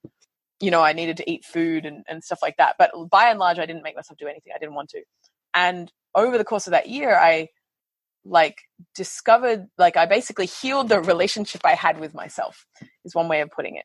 And so instead of seeing myself as this like elephant and rider, and the rider needs to be trained and kind of directed and coerced or whatever, it completely shifted, and I started having a lot of empathy for the parts of myself that were trying to get pretty fundamental needs met, but just in ways that I didn't understand. So nowadays, if I'm doing something and there's part of it where I'm like, okay, this behavior doesn't make sense, or it's not adaptive, it's doing something that I don't want, one of the first things that happens is I'm curious. I'm like, okay, well, what is this part doing? Like, there are lots of different parts of me, and they've all been running me for a while, and they've gotten good at their job. So this part of me must be doing something. Sometimes it's maladaptive, like in the sense of it's just hurting me. But I've kind of worked on a lot of those that nowadays there aren't a lot of those left. And what is often left is things that have trade-offs. So I'll look at a behavior and I'll be like, okay, well, that behavior isn't great for this reason, but it's actually kind of adaptive in this situation. And then I guess like there's a lot of like little practices or processes that I might use to discover shifts in that behavior I might take. But a lot of them are like, there's a sense of discovery. It's not, I'm rarely now doing a thing where I'm like, okay, I'm going to do X for 30 days or whatever, and make myself do it. It may be that I want to experiment with what it's like to do something for 30 days. But if on the third day I was, in an awful state and just didn't want to do the thing, I wouldn't force myself to do it. And so from that begets this self-trust that I know I'm going to meet all of my needs. I know that I might do things that make people feel bad sometimes. And that's also okay. It's okay if I do things that don't make people happy. It's okay if I do things that don't make me happy sometimes. And often if I really kind of let myself have that mindset, I will want to do things that are naturally kind of rewarding. The one exception I will make to that is what I call is this idea of on-ramps, which is I think that there's a lot of situations where you don't feel like doing something, but then like once you're doing it, you're glad that you did it, like in the experience of doing it. And an example of this would be like if you're starting to work or going out for a run or something like that, where you're like, I don't want to do this. And then 10 minutes later you're doing it and you're like, oh my God, this is amazing. Why did I think I didn't want to do this? And often that's because of this. It's like an idea of a warm-up, like, or like an attentional or motivational warm-up. You're in a mode right at that moment that isn't compatible with that thing that you should do or you want to do or whatever. So the solution I have for that is, how do I describe it? It's like just the one next step. So instead of saying I'm going to go for a run, like all I'm going to do is get dressed into running clothes. Or maybe like instead of like cleaning my room or something like that, all I'm going to do is like pick up one thing, and then I'll notice how that feels, and then see about doing the next thing. And if at any point I'm like, oh my God, this is awful, then I slow down and I do something much smaller. And occasionally it'll be a really no. Like, it'll be like, actually, I feel sick, or actually, I feel really hungry, or I need to meet some other need. But often, like, each action builds momentum, and then I really want to do the thing with like 10 minutes in. And you can also set up different environments that will make you want to do that. So like, I have particular Spotify playlists that I know I really enjoy listening to while I'm working, for example. Or if I know that I want to go for a run somewhere particularly beautiful, then that will be a really good motivation. So yeah, like that's kind of how I make myself do things. So the second thing that you asked was about, well, I guess about other people, and then the third was about systems. So if I just think about like other people, I have a lot of heuristics for like trying to understand what people are doing, but essentially it boils down to like, can I pass a Turing test where the test is, can I pretend that I'm that person explaining why I'm doing that thing? Which is kind of related to ideological Turing tests, but in this case, it's like a motivational Turing test or something. And if I can't, then more curiosity, like, why are they doing that thing? And if I can get to the point where I understand, if I were them in their situation, I would do the same thing, then I can start to think about, well, how would I decide to do this thing differently? That's like particularly good when the person that you're interacting with is someone you can't negotiate with very well, or that you find them very frustrating or something like that. If it's someone that you know or someone that you get along with well and there's just some issue, then generally it's a lot easier than that. You can ask them, do you want to do this thing? What's stopping you from doing it? How can I help you meet it? If you have a good rapport with them, that's fairly straightforward. And then the third thing is like noticing why you need that thing anyways. And oftentimes it's more to do with you and your like fears or needs or something than it is to do with them. Particularly if it's something that they find really costly to do or they're really unwilling to do. And like I found this often with like, if you have a romantic relationship and one person wants to pursue the relationship and one person doesn't, you know, when I was younger, I used to expend a lot of energy in like, oh, this person doesn't want to date me, but I really want to date them. So I'm going to try and make them date me. And like, I recognized that was a pretty pathological pattern then. And now, like, you know, there are people I've known, I'm still friends with, where I'm like, I want to date them. They didn't want to date me. And I can still hold that and then still interact in ways that do feel good to them, because there's no longer this like hunger to fill that particular need. It's just, it's a desire that might be present, but it's not overwhelming. And so often as well, like when people are not afraid that you desperately need something, it's much easier for them to meet it. You know, kind of this idea of like, if you have like an animal, like a cat or something, I have a cat that lives with me in the house that I live in. When the cat arrived, you could not touch her to like at all. Like she would just run away. And over time, if you just sat there and you just kind of looked at her and you were welcoming, she would eventually come over you. But if you went and chased her, she would just like run away. And I think that a lot of the time when people are afraid to do something, there's that kind of dynamic there. They don't want to feel smothered. They don't want to feel coerced. But if you let them do something, they're happy to do it. Just one of the things we were talking about early was sort of compassion at scale. And I'm curious to just bring back this concept of scale and how things change at scale. And we've been talking about NVC, presumably in a micro sense, with, you know, the ideas of responsibility, the ideas of right and wrong, the ideas of people are just trying to meet their needs, the ideas of, you know, language as being dynamic, the ideas of punishment.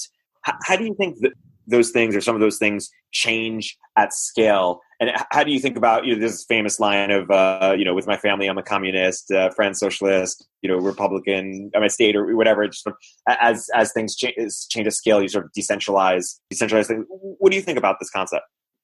So the concept that I guess the way that people behave changes at different scales, is that kind of what you're asking? Or yeah, maybe our expectations or our morals, like when we said, like, you know, like in one-to-one, maybe we shouldn't, you know, engage in the concepts of right and wrong, but maybe on a macro scale, maybe those views are helpful, or maybe in one-to-one, we should take more responsibility, and in macro, we should assume that people have less responsibility. Or maybe in one-to-one or a small community, you know, it doesn't make sense to punish people, but maybe at scale, you need to have prison. Yeah. So I think that there's a couple of breaks you can think of like moral reasoning. And one of the main ones occurs when everyone who's in whatever this moral context is, which could be literally any group of people. A moral context just being a group of people that are deciding to kind of adhere to some kind of moral game. There's a big difference in the jump from where everybody knows each other and everybody can have some sort of impact on each other, and where everybody doesn't. And I'm kind of oversimplifying that distinction, but what you would end up seeing is that in systems where nobody knows each other or has direct relationships with each other, you have to have very different, I guess, kind of call them like moral coordination strategies. And actually, I think that's one of the ways in which markets have really given us a lot, is that they have given us like a very simple kind of coordination mechanism that works even if you don't know everybody involved, even if you kind of know nothing about them. So I think if we just think of the kind of cluster of moral strategies that is needed on the far side of the kind of do we know everybody, do we not know everybody spectrum, if we think about things on that side, generally we're thinking about coordination strategies or moral kind of behavior as a group that is pretty low bandwidth. And I mentioned before the idea of metrics kind of simplifying information, and any sort of coordination or moral strategy, because I actually really do think that moral agreements or moral behaviors are largely just strategies for kind of getting along. They all have very kind of simple information flows. So we think about like voting or money or prediction markets, or I guess betting, and all of those things are like they're kind of like limited behaviors. And we have other behaviors you can do at scale, and they generally involve getting attention of some kind. So there are a lot of ways you can organize a society or a group that is, let's just call it higher than the Dunbar number. It's not exactly true because you can know more people than a Dunbar number, but basically, a society full of strangers. And yeah, I wouldn't even necessarily call them, I mean, we can think of them as moral questions, but morals are basically just a mechanism through which we create a society that is worth living in, or a group that is worth living in. So yeah, like when we're thinking about like, is it a good idea to have certain rules, or a good idea to like, is X right at this context or in this situation? It's entirely like, you can think of it very pragmatically. Like, is this thing right for the society or the context that it's in? You can think of a lot of like social taboos or cultural taboos as largely kind of behavioral norms that are designed for some, or they've emerged because they have some utility in that particular kind of social context. They may not still have that utility, but they generally emerge for some reason. So I guess this is kind of a bit of a rambly answer to your initial question, which is something like, how do we think about compassion at scale? And yeah, I guess in the context of the system we're thinking about is maybe the best way to put it, and with an understanding that any sort of rule that emerged in the context of specific relationships between people, even if those relationships are like many to many, millions to millions or something. Yeah. I'm curious for your thoughts on the Dunbar number and how that constrains or doesn't constrain us. I guess I'm curious in another two ways. One is, do you think that, sort of like what we took to be like a best friend, can that sort of be unbundled, or like 150 people you know well can sort of be unbundled of people you know in certain context? Or I guess I'm just curious generally how you think the Dunbar number is or isn't. Yes. So firstly, I'm going to kind of explicitly hold that idea lightly. Dunbar number is a bit of a almost like folk tale now, and it's a useful folk tale, But I'm not saying that like specifically 150 people is this magical number of friends you can have or something like that. But there is, some idea of social complexity limits to the complexity that we can experience. And I would actually say, when you talk about like, it seems like you're asking something like, how many friends can we have, or can we disaggregate the things we get out of the relationships that traditionally would have been in a group of, say, 100 people, like a tribe. And I actually think that the Dunbar number isn't about how many relationships we have. It's about what size group we can keep track of. And so the thing about 150 people is it's actually not that you're keeping track of 150 people. It's that you're keeping track of the relationships between 150 people. So like, I can't do the math on top of my head, but I assume that'd be like 150 factorial or something, which is an extraordinarily large number. So I think the thing that the idea of the Dunbar number, what that says is not we can't have more than 150 friends, but that we have a sense of being able to track the behavior and moods and feelings of a group that is of a certain size. And if a group becomes larger than that, we can't track it on the basis of the relationships between individuals. We have to use something else.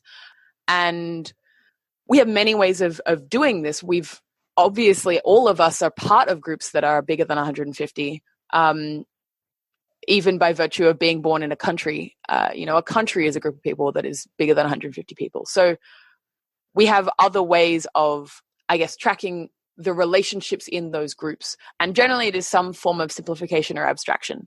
So if we think about ourselves as citizens, we might think of our relationship to the kind of personification of the government, which in most cases is like the president and some of the Congress people. We may understand the rules that everybody's abiding by and trust that if people are kind of behaving according to those rules, that we can trust them. And we might trust the process by which those rules get made. And so same if we look at, like, for example, marketplaces.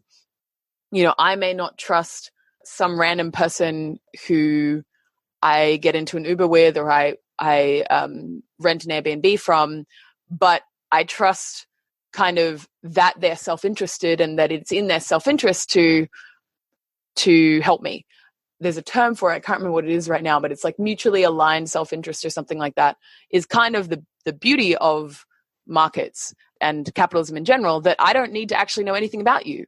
I just need to know that at a very basic level are doing what you want, and that doing what you want is in your interest, and it's also in my interest if you're selling something to me.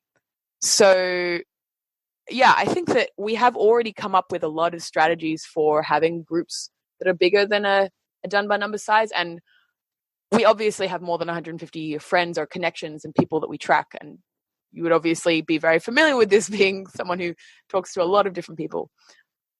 But I think that there is still something qualitatively different about the experience of being situated in Dunbar level and below groups, which is something that I think is much more instinctive or much more emotional. Like if something's going wrong or we worry that we can't trust a specific person, we can go and check. We can go and talk to that person and go like, hey, dude, what's going on? Like, let's sort this out. And we may know that there's someone else we can get to help us with that. But in bigger systems where there's more of a logical or kind of specified or structured way of trusting people, it isn't practical, or we can't really go and check if someone's trustworthy, like, down to actually knowing them and kind of the deep trust that we might have in the kind of sub-Dunbar type of group. So yeah, I think we can definitely have a lot of functions we already have a lot of functions in our lives fulfilled by, super Dunbar groups. I mean, almost all of the major parts of our lives are fulfilled by that in some way, at least in terms of kind of the basic needs. You think of like having a house. We don't build houses with our friends. We like some professional builds a house and then we kind of live in it. And to every other kind of need. So yeah, like I think that we are used to relying on these kind of super Dunbar structures, and that's fine. But there's kind of a different skill to evolving and becoming part of and growing the sub Dunbar groups that I think, because we rely so much on the bigger ones, we don't necessarily have as much of in our society right now. Yeah. I think a couple things. One is, people talk about how markets make things transactional, and certainly within communities and micro, that makes sense as the critique. But if you think at a macro scale, micro something. Sorry, communities of small people on a micro scale and in small communities, that makes a lot of sense. But if you think about what we were just talking about, like you can't know all 8 billion people. Yes. As deep individuals. And yes. You talk about your relationships and your family and connect to them on a deep human level. Mm-hmm. And isn't it refreshing that you can, quote unquote, be transactional and, not suffer from not experience the joys, but also not suffer the flaws of quote unquote being human. And markets sort of impersonalize things in a way that allows us to engage with people at scale. Yeah. I think markets definitely do that. And there isn't anything inherently wrong with markets themselves. They're very useful tools. I think that the thing that I personally am, I guess, pushing back on or something I would like to see change is, I think that at the core, a lot of people feel they're, I guess, safest when they have this fundamental set of relationships that they know that they can rely on, and they can weather a lot of kind of discomfort or challenge or adversity given those relationships and specifically that community. And so the thing that I think is, I don't think that markets are bad, but markets in many ways specifically compete with or push against the formation of those tight-knit relating groups. And so I think that's one of the things that ends up contributing to us feeling atomized and isolated and all that sort of thing.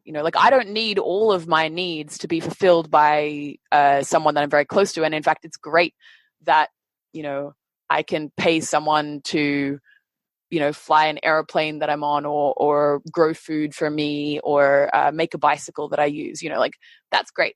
But in a lot of ways, the fact that markets are so pervasive has meant that it is outcompeting our kind of abilities to hold communities of all kinds together. And I would say it's also outcompeting that because building communities is not a trivial endeavor. It's quite difficult.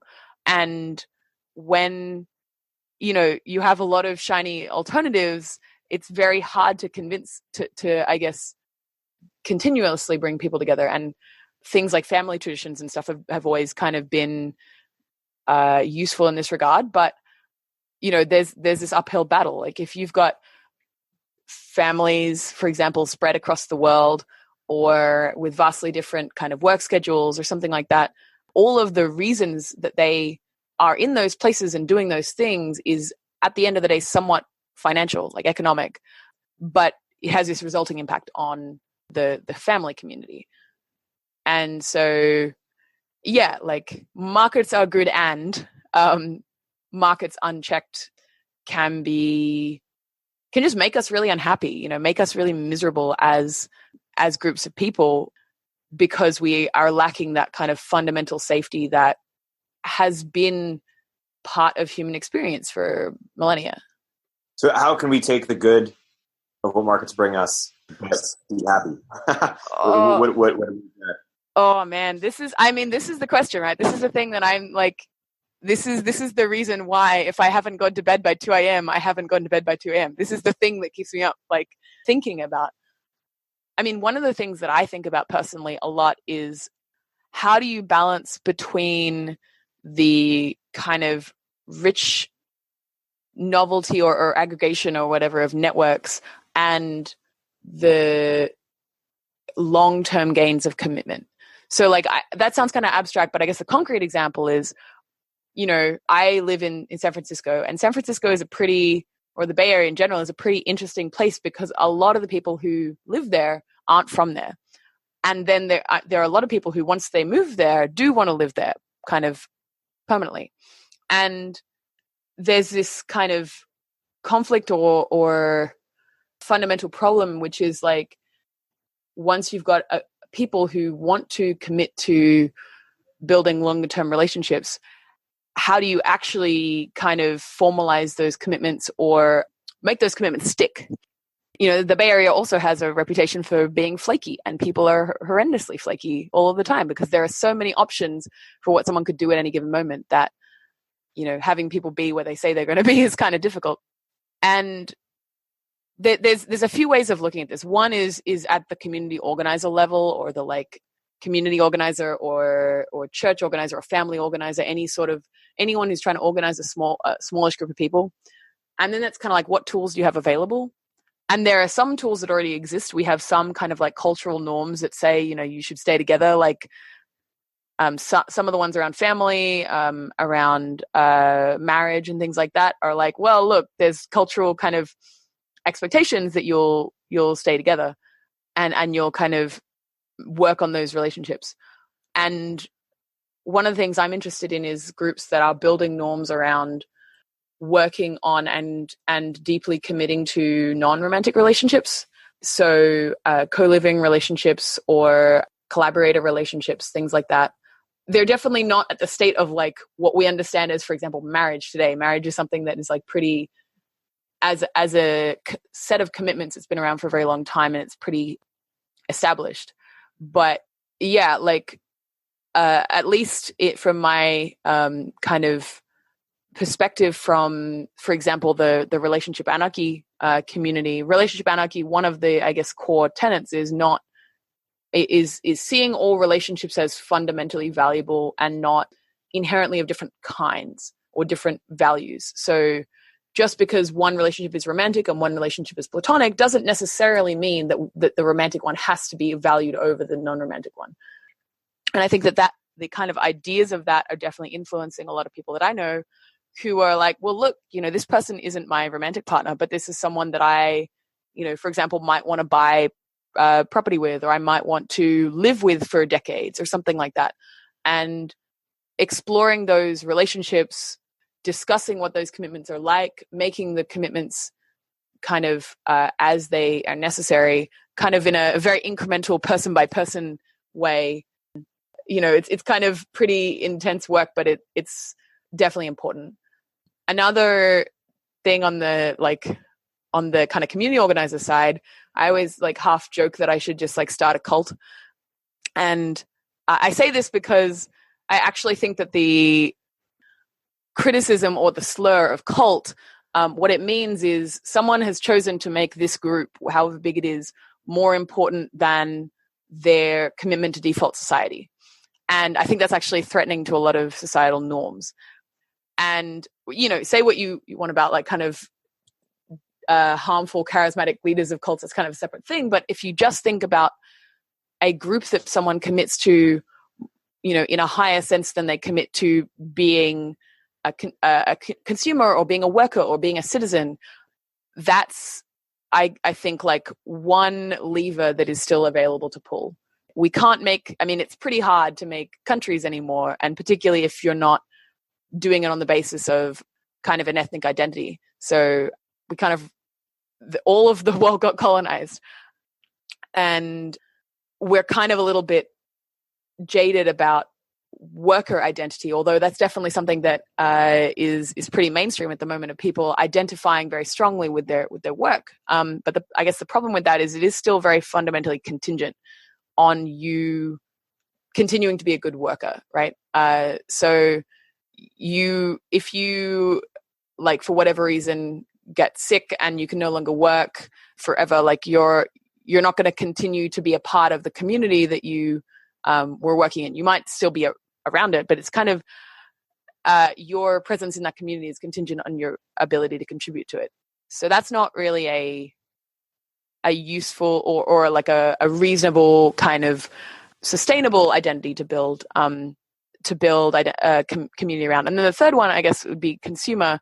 And that's actually pretty interesting. I think that some of the most religion-like, in a positive sense, communities right now that are being built are actually consumer communities, and specifically around things like fitness. So like CrossFit and Barry's Bootcamp and Soul Cycle and things like that all do have this kind of like religious aspect to them, or religious aesthetic to them or something. And yeah, like they can potentially be ways of building kind of communities that withstand the forces of capitalism, at least in some ways. I don't think that they're perfect. They still have the problem of if you can no longer pay the dues, then you're not allowed in. But yeah, that's an avenue that potentially community organizers, people who are actually building communities, can take. And then if we think about it from the higher level, it's really, the question is, if we've decided that we want markets to be subject to society and not society to be subject to markets, then like, how do we actually do that? How do we in practice put markets on a leash? And for, historically, this has been the role of governments. And I think that there is still probably plenty of work that can be done in that area. Governments fulfilling this role as a regulator of markets in a way that is, protecting people and protecting communities. I think that that's probably not going to be sufficient. And particularly in this country, in the United States, which was, I guess, has a much stronger culture of reverence for markets than, say, Australia or Europe or other places. So yeah, I guess even just thinking about this idea of how might markets be subject to society, like, I don't think any of the answers that I have right now are good enough. But I think that continuing to work on that problem or think about that problem and talk about that problem is, it's kind of the next logical step, or the logical kind of follow on from that. So this sort of somewhat amateur but working theory that, and it's not mine, but that religion has been unbundled in some sense, both in, like, if we're to simplify, sort of a micro community sense, and that's what we were talking about, like Soul Cycle, CrossFit, all these sort of like communities that pop up that take the community role. But then there was also this sort of role that religion played, which was sort of not only describing our origin, but also just truth generally. And that maybe was replaced over time by things like universities and media, but that today we've sort of lost this idea of what Eric Weinstein calls communal sense-making institutions, and there's this gaping hole of I guess communal sense-making in terms of not origin but also truth generally. Do you resonate with this theory? How would you add or edit or add nuance to this theory, or what do you think about the idea of communal sense-making? Yeah, so I do, I guess, agree with this idea that maybe not we've lost communal sense-making, but that it's definitely pretty sick right now. And I actually think one of the reasons for that comes from one of the upsides of science, right? And science has had wonderful kind of promises and creates wonderful things all the time. It has given us so much in terms of knowledge and the ability to use that knowledge. And I guess the promise of science was we would be able to, by like reason and observation, understand the world. And I think we never really got clear on who that we was. And I guess the problem we run into with science is that having access to the mechanisms of discovering knowledge and creating knowledge, because of the specialization required, it becomes a specialized elite activity. And it may be elite because you need specialized tools. It may be elite because you need specialized training. It may be elite because you need to pay the bills and you might not have enough time to go and do science yourself. And so what that means is that we have this kind of class of people we call scientists, and the scientists do the science. And then the rest of us kind of, we mostly consume the science via journalism. And if we, trust that the process is good and trustworthy, and that the people in it, at the very least, aren't messing it up too much, then we can trust the outcome. But, and I think that like, there are still people that I know who have this very strong belief of science, there is objective truth that science is discovering, and people who reject it are kind of just like either being like dumb or superstitious or something. And we run into two problems. One, scientists are people, and the kind of replication crisis crusaders have been, discovering this in many, many ways. Like if you don't know everything about, say, nutrition science, but you do know that a bunch of nutrition scientists had their papers retracted, then you're going to start trusting science less because of the way that its representatives acted. So that's one thing is we have to kind of trust the people who are doing it, particularly if we're not doing it ourselves. And then the second thing is a little bit more nuanced. It's that we ask science to kind of go away, find us facts or information and bring it back so that society can act on it. But society generally can mostly act on information when that information becomes common knowledge. And common knowledge is, I'm not going to be able to explain it perfectly well, but essentially it's a form of knowledge where I know something and you know something at every level of knowing. So like, I know that you know that some things are true, and also I know that you know that I know, and like, we all know that everybody knows that this thing is true. And when you have knowledge like that, you can make pretty powerful decisions within a society. And science, because it ends up with such complex answers, is really bad at getting turned into common knowledge, because you have to kind of explain to everyone like how all of the things work, and you have no way of knowing whether any given person in society knows these things. So I think what ends up happening, and this is also my beef with a lot of technology, particularly like blockchain, which is trying to essentially disrupt trust, is that at the end of the day, unless someone, like people aren't actually trusting the science or trusting the technology or whatever, there are some very small group of people who would be able to, read the evidence, like the papers or whatever, understand the reasoning, trust that each decision was made for a good reason, and kind of have a fairly good idea of how to evaluate that. But most people can't do that. Like I definitely can't do that in many different aspects of science. And I have, like a degree that at least lets me read a lot of kind of technical stuff. And so we end up not trusting the writing or the evidence, or trusting the theory or the integrity of the theory or the facts, or even necessarily the specific people. We trust like our idea of the reputation that science has based on what other people kind of say about it and what the general kind of opinion is about it. So I think going back to, is the collective sense-making apparatus broken? I think that's one of the reasons, is that religion, at least the what I'd call the religions, or the religions with high moralizing gods, which is a category of religion that has a lot of kind of moral rules and stuff. They don't explain everything perfectly, but they're also pretty simple, right? In like, I haven't looked at a Bible for ages, but I could probably tell you at least some of the 10 Commandments. Whereas trying to communicate the knowledge that we actually have as a result of science is a lot more complicated than that. And so, yeah, it doesn't get all the way into common knowledge.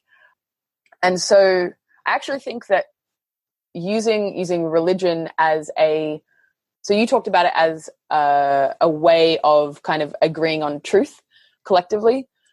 And I think that that's something that that was valuable. And I think also is in some religions for some things still valuable. Like, for example, I think that there are a lot of meditative traditions that actually have more elegant and explanatory models for how internal experience works than a lot of our kind of neuroscience or psychology models. But, generally kind of we've got a lot of science about a lot of the other stuff. But yeah, I would just say that the other function that religion has historically had has been this high moralizing gods kind of coordination aspect. And there's a really wonderful data set that's been just built called SESHAT, which is essentially very detailed data about every civilization we know of.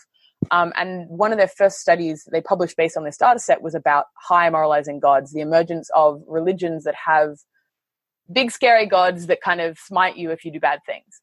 And they included the Buddhist idea of karma in this as well. And basically what they found was that these religions, or these specific structures in religion, emerged after the creation of, after massive increases in societal complexity, but not before. And so there's this idea that maybe they evolved as essentially a mechanism of societal control. Like, we don't have enough people to punish everyone who does bad things, but if everybody believes that God is going to punish them for doing bad things, then we've got a pretty cheap coordination mechanism. And that's not to say that this is the only thing that gods are for. There are lots of other purposes. But we have replaced that in some sense with law and policing and the legal system. So I think there's an aspect in which that part of religion has been unbundled as well. I still think there's one part that's missing that, particularly in Western society, we don't get anywhere else, or we don't really have access to often, which is the ritual and kind of mystical experience and various kind of collective altered states. I think that there are definitely some experiences that we might have that would be a bit like that, but religion used to provide that a lot, and it definitely doesn't anymore. So, yeah, this is a big question. So well, I reject it. Not that the other ones weren't, but to what extent, or when is truth relative versus when is truth absolute? / how do you think about? Oh man. Well, so first of all, I kind of want to know what you mean by relative and absolute. Yeah, I guess relative meaning subjective, maybe. Like, I'm like, we're all sort of, you mentioned sort of group therapy, everyone's sort of sharing their experiences, and you're like, oh, it's your experience, it's true for you. And then absolute is sort of like, not just like, physics or things that are 100% true, but sometimes morally true. Or yeah. Interesting. So are you asking something like, is it possible to have moral truths or something like that? Yeah, sort of. I'm asking moral truths. I'm basically like, how, like, in society, should we follow moral truths, or is sort of truth what people tend to think at any given time? And how should we govern ourselves accordingly? Yeah. Okay. So I think I heard a dichotomy there of like, is truth something that exists independently all of the time? Or is truth something that people are kind of always changing and like almost like not making up, but having feel subjectively real at any given moment? Is that kind of... Yeah, totally. I mean, another question I ask myself is like, what's the difference between me, seeing a beach and me seeing virtual reality of a beach that is like just as good? And like, what is... Yeah. So, I mean, you ask a metaphysical question, you'll get a metaphysical answer. My specific, I guess, beliefs on this question are all around the definition of all of these words, right? So looking at like, it feels very kind of intellectually wanky to be like, what even is truth? But I think at the end of the day, truth is agreement on something. And it's agreement generally that has some sort of like predictive value. Sometimes it doesn't. I would argue that some types of moral truths don't necessarily have predictive value. But having this question of, is truth objective, is truth subjective, is kind of like, it's just like a weird dichotomy or something. It's like, the answer is like, yes, all of it, or something like that. And the way that the best way I like to think about this is taking after David Chapman, who wrote meaningness.com, which is, truth is both what he calls nebulous and patterned. Nebulous in the sense that like nothing is absolute. There's no like, if you try and pin reality down, it kind of evaporates away. Like there's nothing that's actually kind of like independently like real and existing and all that sort of thing. But at the same time, if you just live in the world, it's obvious that there are meaningful and kind of predictive things going on. So like, and this is a pretty fundamental, I guess, question in all sorts of belief systems, in religions and ideologies and stuff. And those who come down on the side of there is an objective truth end up creating kind of systems to try and explain things. And those who come down on the side of everything's relative tend to end up either doing a lot of navel gazing or being very nihilistic or very kind of existentialist, kind of, it doesn't matter what you do, you can kind of pick whatever truth you want. It's all your own truth. And I think at least Chapman would say that both of these are a trap, and that the reality is a lot kind of squishier than that. And I think that this answer says much more about us as humans than it does about the world. I think we have, as humans, we have a deep need to make sense of things and define them. Like even the idea of something being true, like the idea of, say, physics being true, it's saying, you know, like we learn about, or we discover things in physics through human language and through instruments that we use to measure things, right? So if we didn't have the kind of capacity to communicate with each other, then physics wouldn't really even make sense to say that it exists, like, you know, as an experiment, as a discipline or something like that. And I'm horrendously out of my depth because, like, I shouldn't be talking about physics because I know nothing about, comparatively nothing about physics. But a lot of other kind of ways of knowing fit this as well. A body of knowledge is largely a coordination tool between a bunch of humans. Like we agree on the way that the world is so that we can do something or so that we can act. And so if we can avoid falling into the trap of either thinking that everything is objective or nothing is objective, or sorry, everything's objective or everything's subjective, then we can start to see truthfulness or truth or meaning or any of those things as almost like kind of organisms, like living organisms or things to play with. And I think that there is this attitude of playfulness that arises when you kind of come to that position. It's no longer that the world is exactly as you believe it to be, or is exactly as some perfect agent could imagine it to be. But it's like, well, truth is this game we're playing with reality, and we can win and lose. We can get better at the game, right? But truth isn't inherent to reality. It's just kind of like the game that's happening right now. So, yeah, like that's, I have no idea whether that made any sense at all. But it's definitely a lot kind of, it feels on the inside a lot more reasonable to adopt this attitude that there is truth and it's kind of a constant construction by kind of groups of people and by societies and individuals, rather than seeing it as either completely subjective or this kind of fixed, immutable thing. Have you any definitive or nuanced views on consciousness? Oh, man. Do you mean like, is it a thing? Is that the question? Or like, how do we make sense of it? Look, I think that like, yeah, the way that we think of like the problem of consciousness is maybe just like not a frame that I think about that often. I definitely think there is something fundamentally like beautiful and interesting about kind of like conscious awareness. And in fact, in a lot of so I am a student or a practitioner of quite a few different Buddhist and tantric teachers. Tantric being relating to certain scriptures, not anything to do with tantric sex. But a lot of these teachers and a lot of the teachings talk about everything as being created by an interplay between like awareness and energy or something like that. Awareness being kind of like consciousness, the way we could think about it. And so while like I couldn't explain to you like how it got here or like how did we become conscious, I'm sure there's probably a spectrum of like, you know, there are animals that are less conscious than us, but like not, there's no binary or something, but that's just my guess. But given that we have consciousness, I think it's in some ways the thing that's creating reality all of the time. Reality being almost by definition the thing that consciousness creates.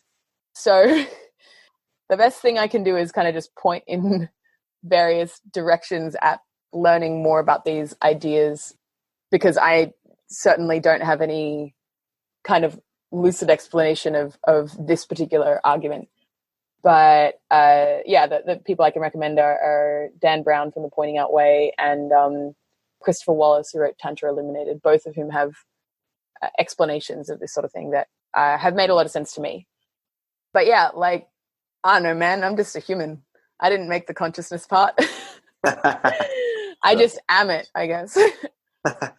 Going back to this idea of communities and identity, there's a theory that says that the thing that brings people together, especially at scale, the most, or particularly at scale, is a common enemy. And I guess the place where we see that are sort of maybe religion or nationalism for sure. Do you think?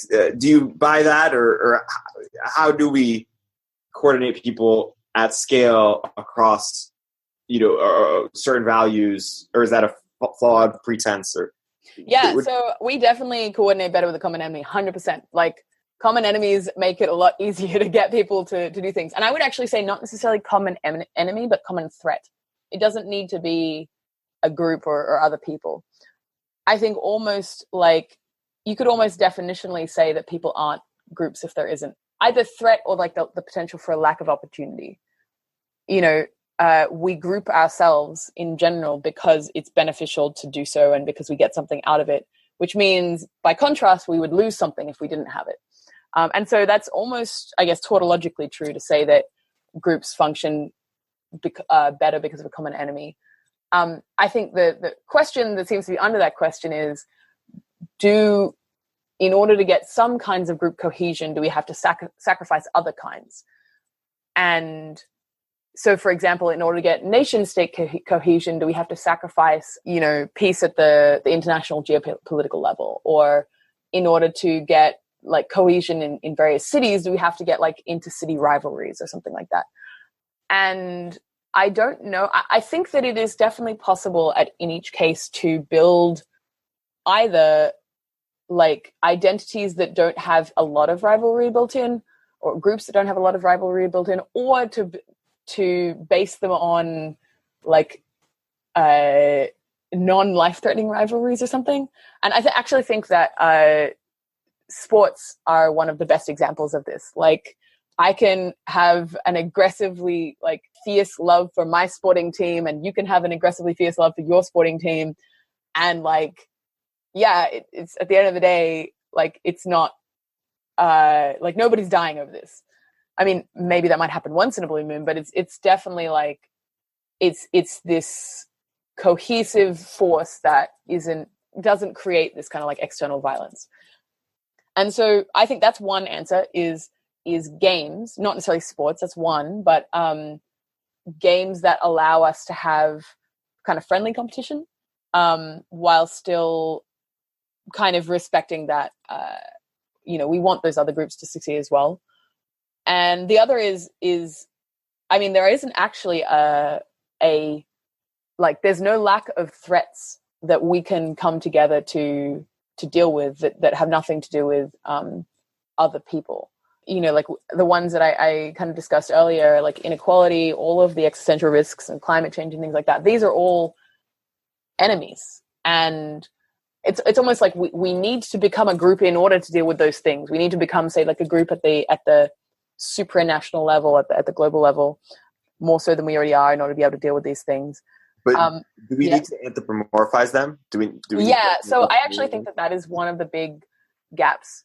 There are a few things missing. One is that a lot of our big like feedback loops, so capitalism as a feedback loop, for example, don't have the impact of all of these things built in. And so like the technical term for that being externalities, the externalities aren't priced into the feedback systems, which means that it doesn't hurt as much as it should when you side with the, like when you help global warming on, or when you create deadly like technologies or something like that.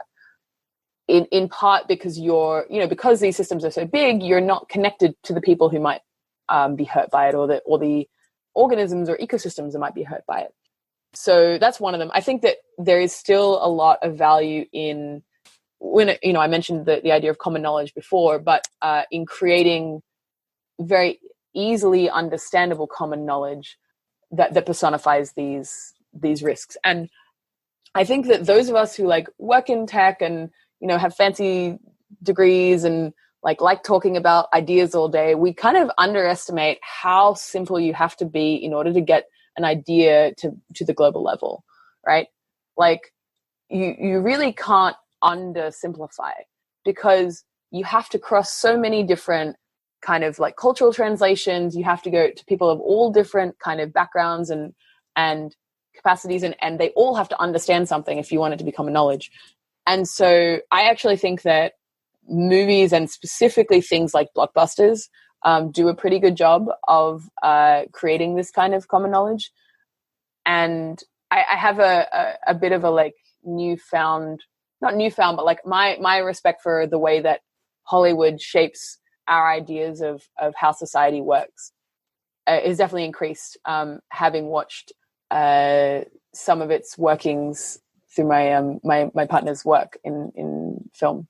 Yeah, so I think that Hollywood and a few other types of kind of media, the like strong, we create very simple stories that then disseminate pretty well. Again, this isn't perfect. Like, you know, we still have media silos that are kind of in geographic and linguistic areas. So, you know, we don't watch it, like generally people in the West don't watch a lot of Chinese cinema. We don't watch a lot of like Bollywood or anything like that. And so there are ways in which we're fragmented in that way, but it's definitely pretty powerful. And then, yeah, I think there's also a thing where there are more structures to emerge and to be created above the corporate level, above the national level. And I don't exactly know how, I don't have the plan for this exact at all. And trying to make it non-totalitarian or non-authoritarian is like very difficult. But I think that, you know, we're only kind of emerging into this idea, and not everyone is, like it's distributed unequally, that we are one society, or we have one planet, and we're all interconnected in that way. And so I think that meme being spread further is kind of necessary, but not sufficient for us to be able to tackle these problems together. But, you know, certainly climate change becoming a really big threat in people's eyes, and you know, actually threatening us in really meaningful ways is, I think, going to do some of this work. I just don't know what the specifics are of how it might look and how that organization might look after we've digested the threat that it presents. There are two ideas I want to run by you or that are somewhat related. So there's this one quote that's something along the lines of, you know, we have, Paleolithic emotions, medieval institutions, and godlike technology. Yeah, that's one idea. And then there's this idea of like, there's lots of things that we were wired for that don't relate to how we live today. You know, namely like a positive sum, abundance world. I guess I'm curious for when, like, things that we don't understand intuitively because they're not wired for, like sort of like markets. Or I mean, there's lots of different ideas. When do we sort of, or like inequality or like jealousy, for example? We're living better than ever, yet you're like economically, yet we're unhappy, partially because we see other people doing better than us. When do we sort of redesign society around the way that we were wired versus try to upgrade, if not directly genetically, then by, you know, institutions or so it's kind of like, do we try and shape the people we need for the institutions we have, or institutions we need for the people we have? So the answer over a long enough timescale has to be both, right? It's this kind of constant integration.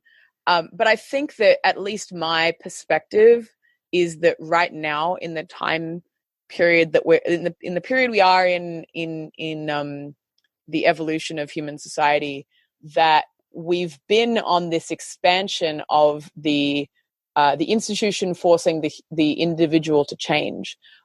And so I guess my retort to that would be, okay, well, now it's the individual's time to get some back. And you see that with things like the paleo movement, with a lot of like attachment parenting, at least amongst, you know, highly kind of privileged and hyper intellectual communities that I'm a part of. This idea of being very against coercion and being very connected to your intuitions and impulses and stuff is definitely something that is growing. And so, you know, if I were to look at this at the time scale of centuries, right? I don't live as long as a civilization does. Civilizations, you know, live quite a bit longer than I do. Then I would say that there is, you know, this process of institutions being shaped in order to create to be adaptive for humans, and then the humans' education and culture and genetics and things like that adapting to fit the institutions. I will say that for things so for natural genetic evolution, the one issue we have is genetic evolution does not work on the timescale that our current technological evolution works. So with that alone, there would be an argument for trying to make the institutions adapt to the humans and not the other way around, because it simply doesn't work that fast.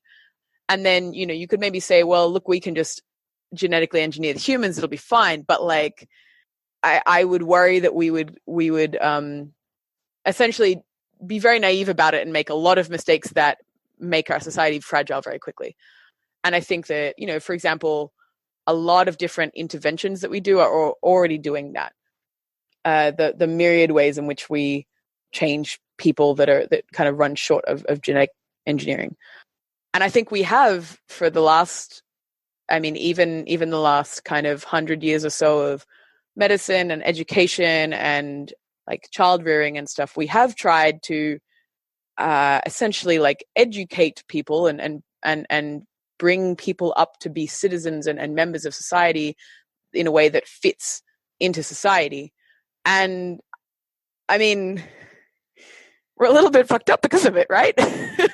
I think that there are so many ways in which we have domesticated ourselves, or society has domesticated us, and we've domesticated each other, that are pretty harmful and make us sick and make us unhappy.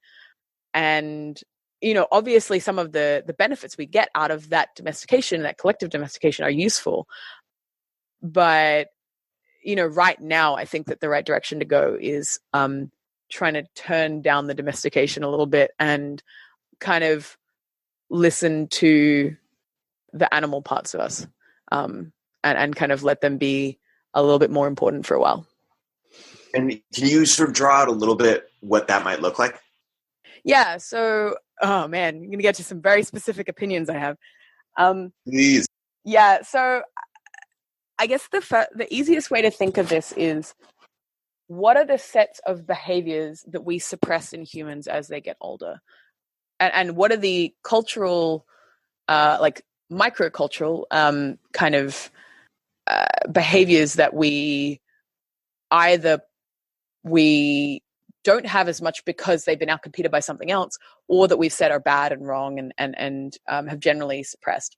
And so, to be pretty specific, I think that there are a lot of parenting and child rearing practices, and also practices associated with things like childbirth, that have come from very institutional mindsets and have just made everybody involved stressed, sick, and miserable. So things like it's very hard to believe now, but there used to be a time when a woman would give birth and they would immediately take the baby away and go and do stuff and clean them and whatever. And the idea was to let the mother rest. And from an animal perspective, that's super fucked up, because there's all sorts of biological processes that are going on at that moment that have to do with attachment and imprinting and loving relationships and bonding and stuff that all happen at that moment right after a child's born. And we kind of have this so behaviors like that or interventions like that that tend to influence how people relate to each other, and particularly children and families and parents and stuff relate to each other, that are pretty, I guess the things we think are normal are actually pretty weird from an evolutionary perspective. And these are just anything that involves essentially training very small children to suck it up, training babies to just deal with being alone and crying themselves to sleep and things like that. All of these are things that were ideas that emerged, I think roughly the 1900s or so, that were not practiced in a lot of other times in human history, are not practiced in many other countries in the world, and that have kind of contributed to this perspective of parenting being stressful and awful and sleep depriving and all these sorts of things. And a lot of this actually comes from, I don't want to just like simplify it into patriarchy, but a system of power whereby certain people with certain types of quote unquote expertise were had their views privileged over the experiences of the person that was directly affected. So what I mean by this is we have this huge prestige given to doctors in our society. And, I think it was possibly even higher in the 20th century. And so we had this view that that doctors and the medical establishment knew best, and psychologists and all these other professionals know best. And so a woman who, she might be young, she might be stressed out, she may, earlier not have been very educated. She's kind of just being told what to do and told what's quote unquote best for her and for her baby and things like that. Weirdly enough, and actually, no, this kind of goes back to this idea or this idea that science has the only way of knowing, and that scientific experimentation and the process and institution of science are the only way we know things.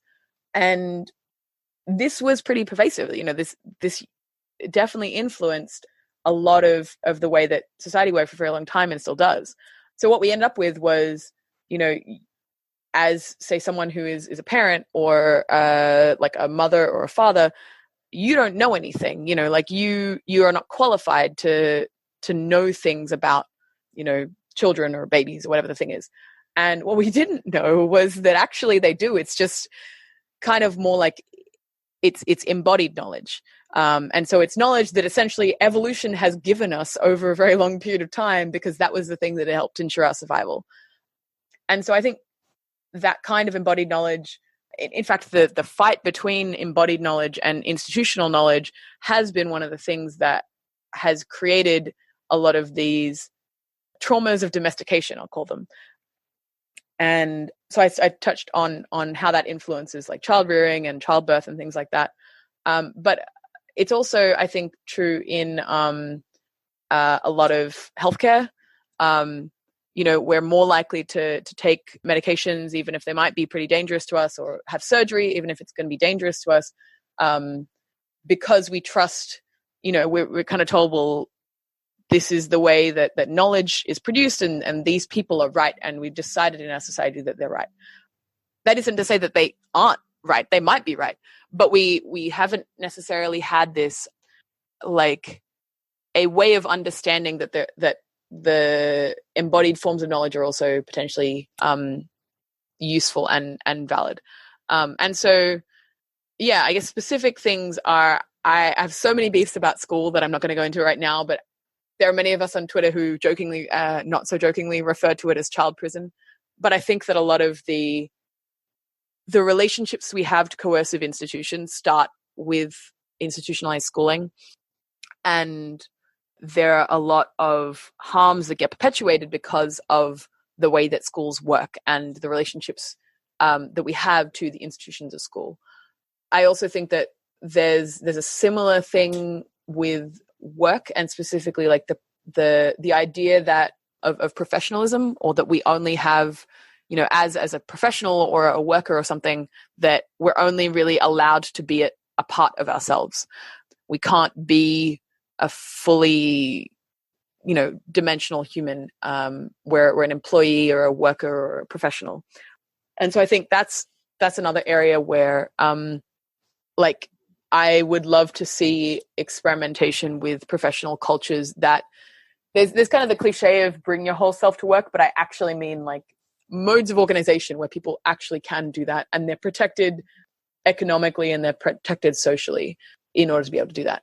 And then, so I touched on kind of education, specifically in education, there's a lot that can be done in terms of embedding children into a community and helping them feel useful and somewhat independent, and helping them kind of grow in that, rather than kind of putting them in a fake place where the games are made up and the points don't matter for 12 years of their lives, and then expecting them to directly shift into being someone who does useful stuff. I think that we've had lots of models in history where we've had apprenticeship models and things like that, But I would really love to see experimentation with ways of or forms of education that focus more on becoming a member of a group and a member of society in relationship to others, rather than as a subject or a student, someone who is acted upon. So there's a whole ton of wide-ranging things. I also think that there's a lot of work we need to do in terms of both doing therapy to heal these sorts of things, and therapy, not just talk therapy, but all sorts of healing practices, and also then I think embedding those ways of healing into a culture that is self-sustaining, in order to kind of get ourselves back to a reasonable state, or a pre-domesticated state, or something like that. So there's lots of different, I guess, ways of looking at this problem, and I really hope that there are like lots of different groups who are working on all different aspects of it. What have you found most compelling or most effective in terms of healing that you think could work for people at a certain scale? Or like what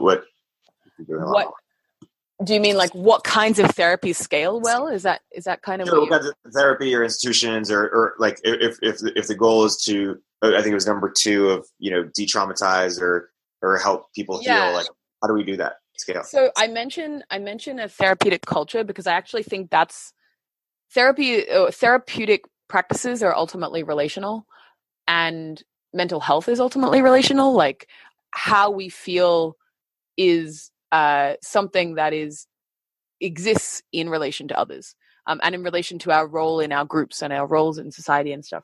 And so I actually think that a lot of these ways in which we're stuck as a society need to be unstuck by like small group or one-on-one, or like very, very intimate relational practices. And I can describe some of the ones that I'm referring to.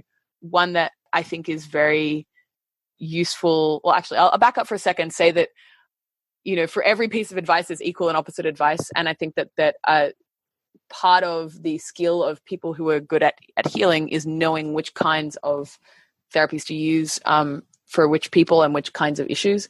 And so I guess I'll describe things that I think relevant to patterns that I see in the communities that I'm part of and in the groups that I'm part of. But they're in no way the one size fits all answer to everybody's kind of problems, and they specifically wouldn't be the things I suspect would work for groups that have different kinds of problems. So to be explicit about it, in the Bay Area, I think that at least in a lot of the groups I'm part of, there's like a majority are men, and both men and women tend to be very cerebral and focused on kind of thoughts over feelings. And so that's the context within which I'm talking in terms of these therapies.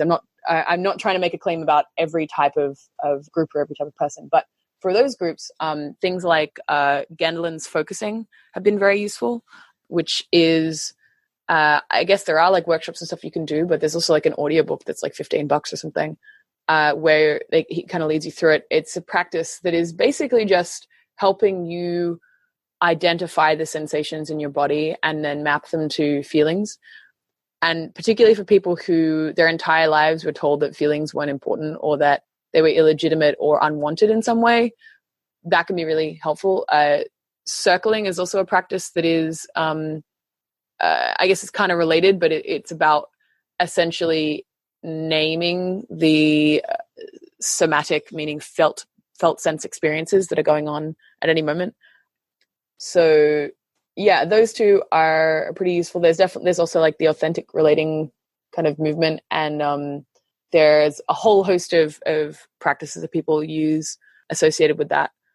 And I think also there are a lot of interesting things to be learned from attachment theory, and specifically looking at malformed attachments, because I think that's something that is pretty common, like dysfunctional attachments styles or something. Maybe that's what they're called. And yeah, there are a lot of books on that, and you can kind of read up and see if any of it resonates with you. And there are then like exercises to think about and practices to think about. The other thing is there are a lot of practices that are explicitly aimed at healing traumas. Trauma specific have a kind of specific meaning, and it's like experiences that you didn't get to fully emotionally react to, and thus you kind of in some way are like stuck and frozen in that moment without really a concrete sense that it's in the past. And not everybody has a ton of traumas, but a lot of people will have at least some. And while obviously there are a lot of people who are professional therapists that deal with this sort of thing, and that work is really valuable, one of the things I would love to see is communities where people are training themselves in how to hold space for their friends' problems and how to hold space for their friends as they process their own, triggers or flashbacks or whatever, and help them, grieve and help them fully digest those experiences. And again, this can actually be pretty dangerous. It's not like without risk at all. And so I wouldn't, it's not like you should walk to like your friend with like the strongest PTSD, and go like, yo, I'm going to hold some space for you. Like, this is going to turn out great.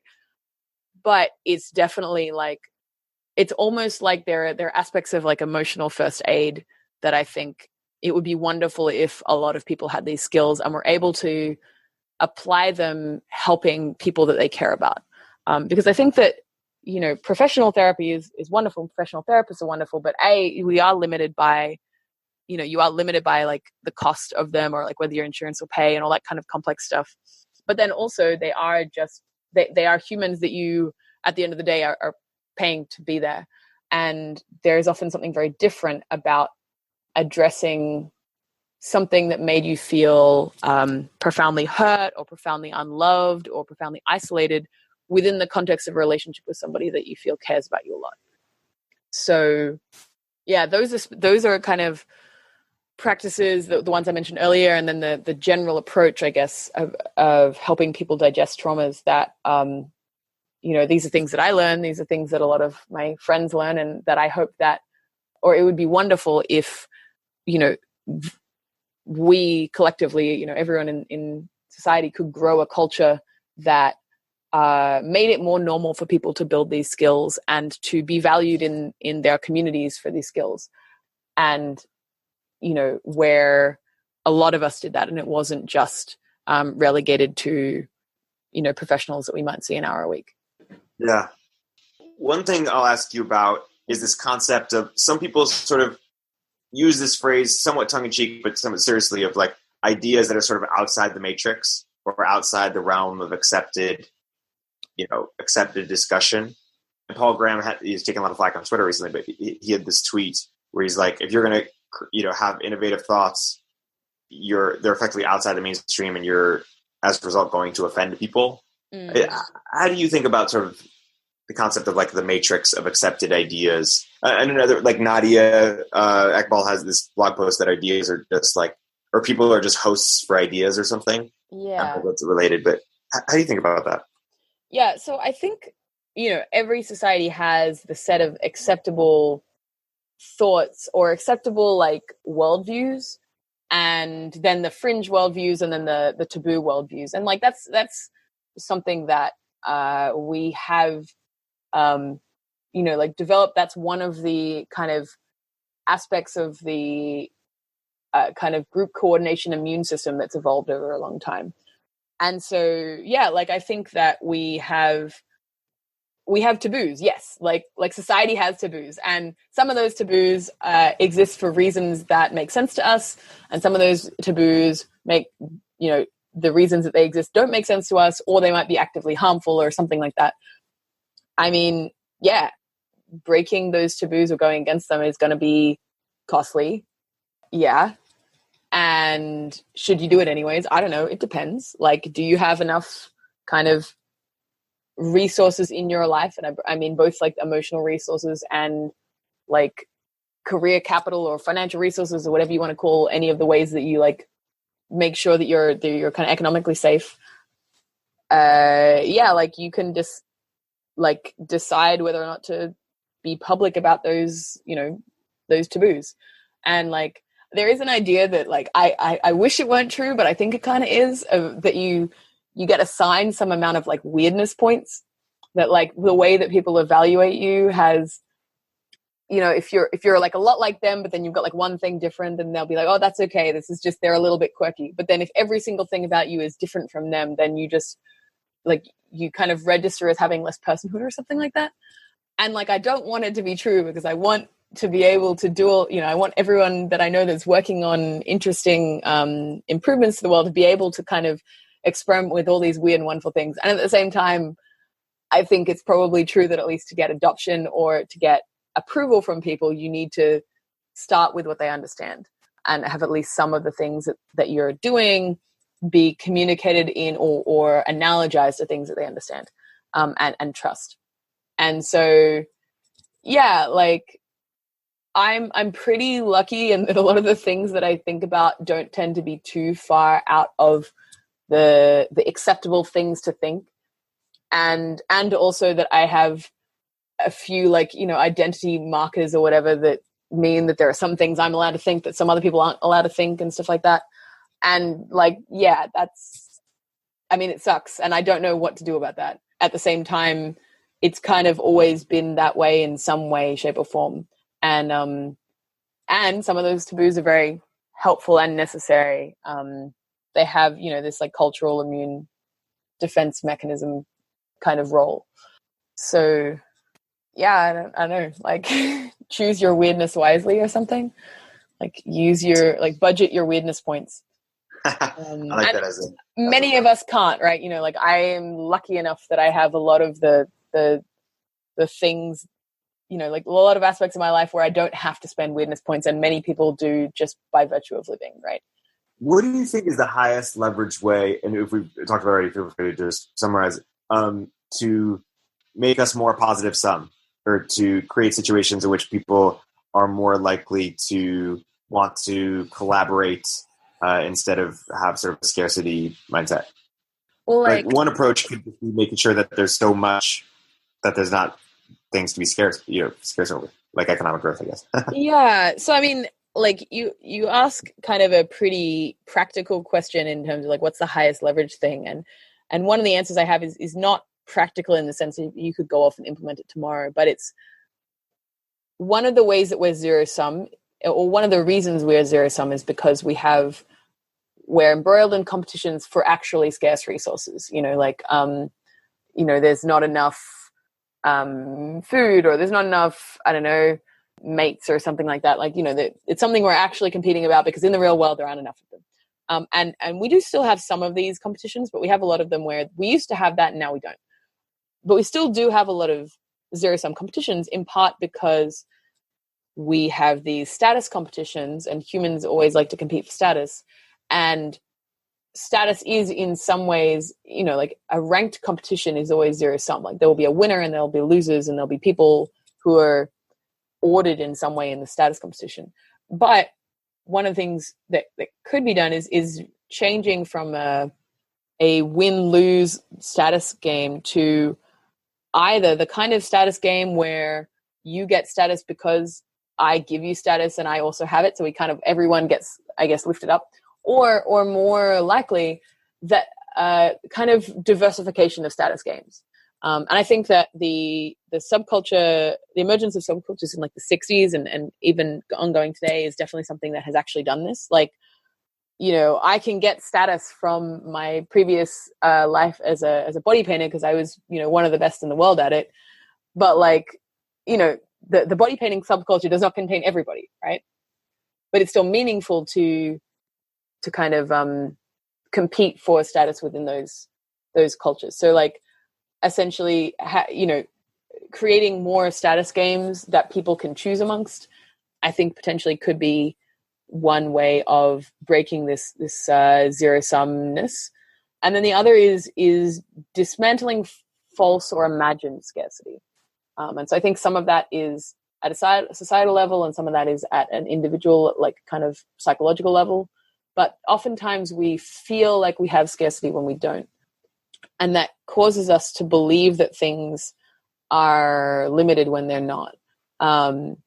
And like, I almost wonder, like, if you look at highly competitive, aggressive business practices that create monopolies and that destroy the competition and crush everybody else, all that sort of thing, I sometimes I jokingly wonder how much of those impulses come from like very deep personal pain on the part of like the founders or kind of leaders of these projects. Like, that's an oversimplification. I don't think that's entirely true, but I think there's a little bit of truth to like this idea that often our very competitive, aggressive natures, like zero-sum natures, come from trying to get needs met that we actually don't know how to meet, or that we don't realize we can meet ourselves. So yeah, and that goes back to the kind of therapeutic stuff again. But yeah, that's just kind of one idea. I think there's a lot more that can be done with that question, and I appreciate the question as a way of directing my thinking towards how to shift those paradigms. My last two questions, and they're sort of so broad that maybe they're sort of honing it in on some level as an interviewer. But we touched on the education a bit, but I wanted to see if you can get a little bit deeper in terms of like practically what might that look like in terms of how they'd be different from how we are educated today. And then also, could you talk about how we talked about cults a little bit earlier, how you envision religion sort of shaping up? Like, do you think that it would be like this great fragmentation, or maybe barbell, where there's like, a big emerging one, and then like all these micro religions? Yeah. So like, all right, well, I will give it a go. I think talking about education and how I envision education. So stepping back a bit, I want to just like acknowledge how weird it is that we think that the current way that we take care of our children is normal. If we don't think about it as education, if we don't think about it as teaching skills or whatever, but if you think about like how children and young adults spend time, it's like really weird, right? We put them in large groups that generally have to like do things that are very biologically unfriendly. They have to sit a lot, and they have to suppress a lot of impulses. And then they have to do stuff that's generally made up, that someone else kind of decided was relevant because they think that might be relevant in the future. So with the assumption that school is really weird, I want to think about like, what would it look like if we didn't think of children as separate beings that needed to be dealt with separately, but rather as practicing members of different group sizes, of different sizes of groups. So practicing members of families, practicing members of small communities, practicing members of larger societies. And I think school, when it was developed, focused on the larger society side, like how can we make good citizens? How can we make good workers? But actually, I think that that's, at least in the near future, going to be kind of less relevant as, the market's kind of fragmenting everything, and there are lots of kind of diverse ways of thinking about what we could be doing with our lives. So the specific way that I kind of envision schooling happening, and again, I'm going to preface this with context, like I'm referring to my context with the kinds of people that I know, in the environment that we're in, with the kind of educational resources and things like that we have available, is thinking of like kids as kind of getting to become part of a group that is doing things, and having explicit kind of mentors that help them decide what they need to learn in order to get there. And you might also have things like classes, like, maybe there's a class that's kind of the way that we would currently do, like an after school class, like an extracurricular class. But like, by and large, you would be quote unquote working in groups, doing stuff that your group needs, and playing a lot, right? I'm playing in groups and playing with other groups of kids. So yeah, I guess like I think it's kind of like an unschooling model that I'm pointing to, and a bit of a like village school model. And it's kind of very dependent on the adults that are around. But, I could imagine a schooling setup where essentially anything that you need to learn skill-wise, you're learning in context of becoming a member of the group that you're in, the community that you're in. And, you get to do stuff like play, which I think is hugely undervalued in the way that at least I was schooled. I don't, know if it's drastically changed. And so that's schooling. And then just like to toe over to your last thing about religion, how I think religion will play out. I think if I just look at what religions are still incredibly important. And particularly the big religions, not so much in the context that you and I are in, but within like Christianity and Islam and Hinduism and stuff are still huge aspects of the lives of billions of people. And I think they will continue to be. And I don't have any like specific predictions about how that's going to influence kind of the global sense-making apparatus or global whatever, I just don't know. I have no idea. If I think about this on a much more contextual and practical level in my own context, I think that I could see the emergence of things that are like quasi-religious that have this, like climate crusader or existential crusader bent or people are committing themselves to specific missions in service of the world. And that there is kind of a religious flavor to that. And I think that there are already some aspects of some organizations that are a bit like this, but I would expect to see some more. And then I also think in general that like some religions, specifically Buddhism and Indian yoga, have given us amazing contemplative practices. And I think that independently of religion or as well as religion, they'll continue to be important and things that we use to navigate the world. It seems like a great place to close. Thank you for what may be the longest and most interesting episode I've done. For people who are fascinated and who've made it all this way and who want to learn more about you and about some of these ideas, obviously there's a lot of places, but what's one place where you might point them? I'm going to cheat and say two. You can either follow me on Twitter, which is the word autotranslucence, except the A is the @ symbol. And then the other option is my blog, which is autotranslucence.wordpress.com. Awesome. Thank you so much for chatting with me. This was really enjoyable. No worries. Thank you so much.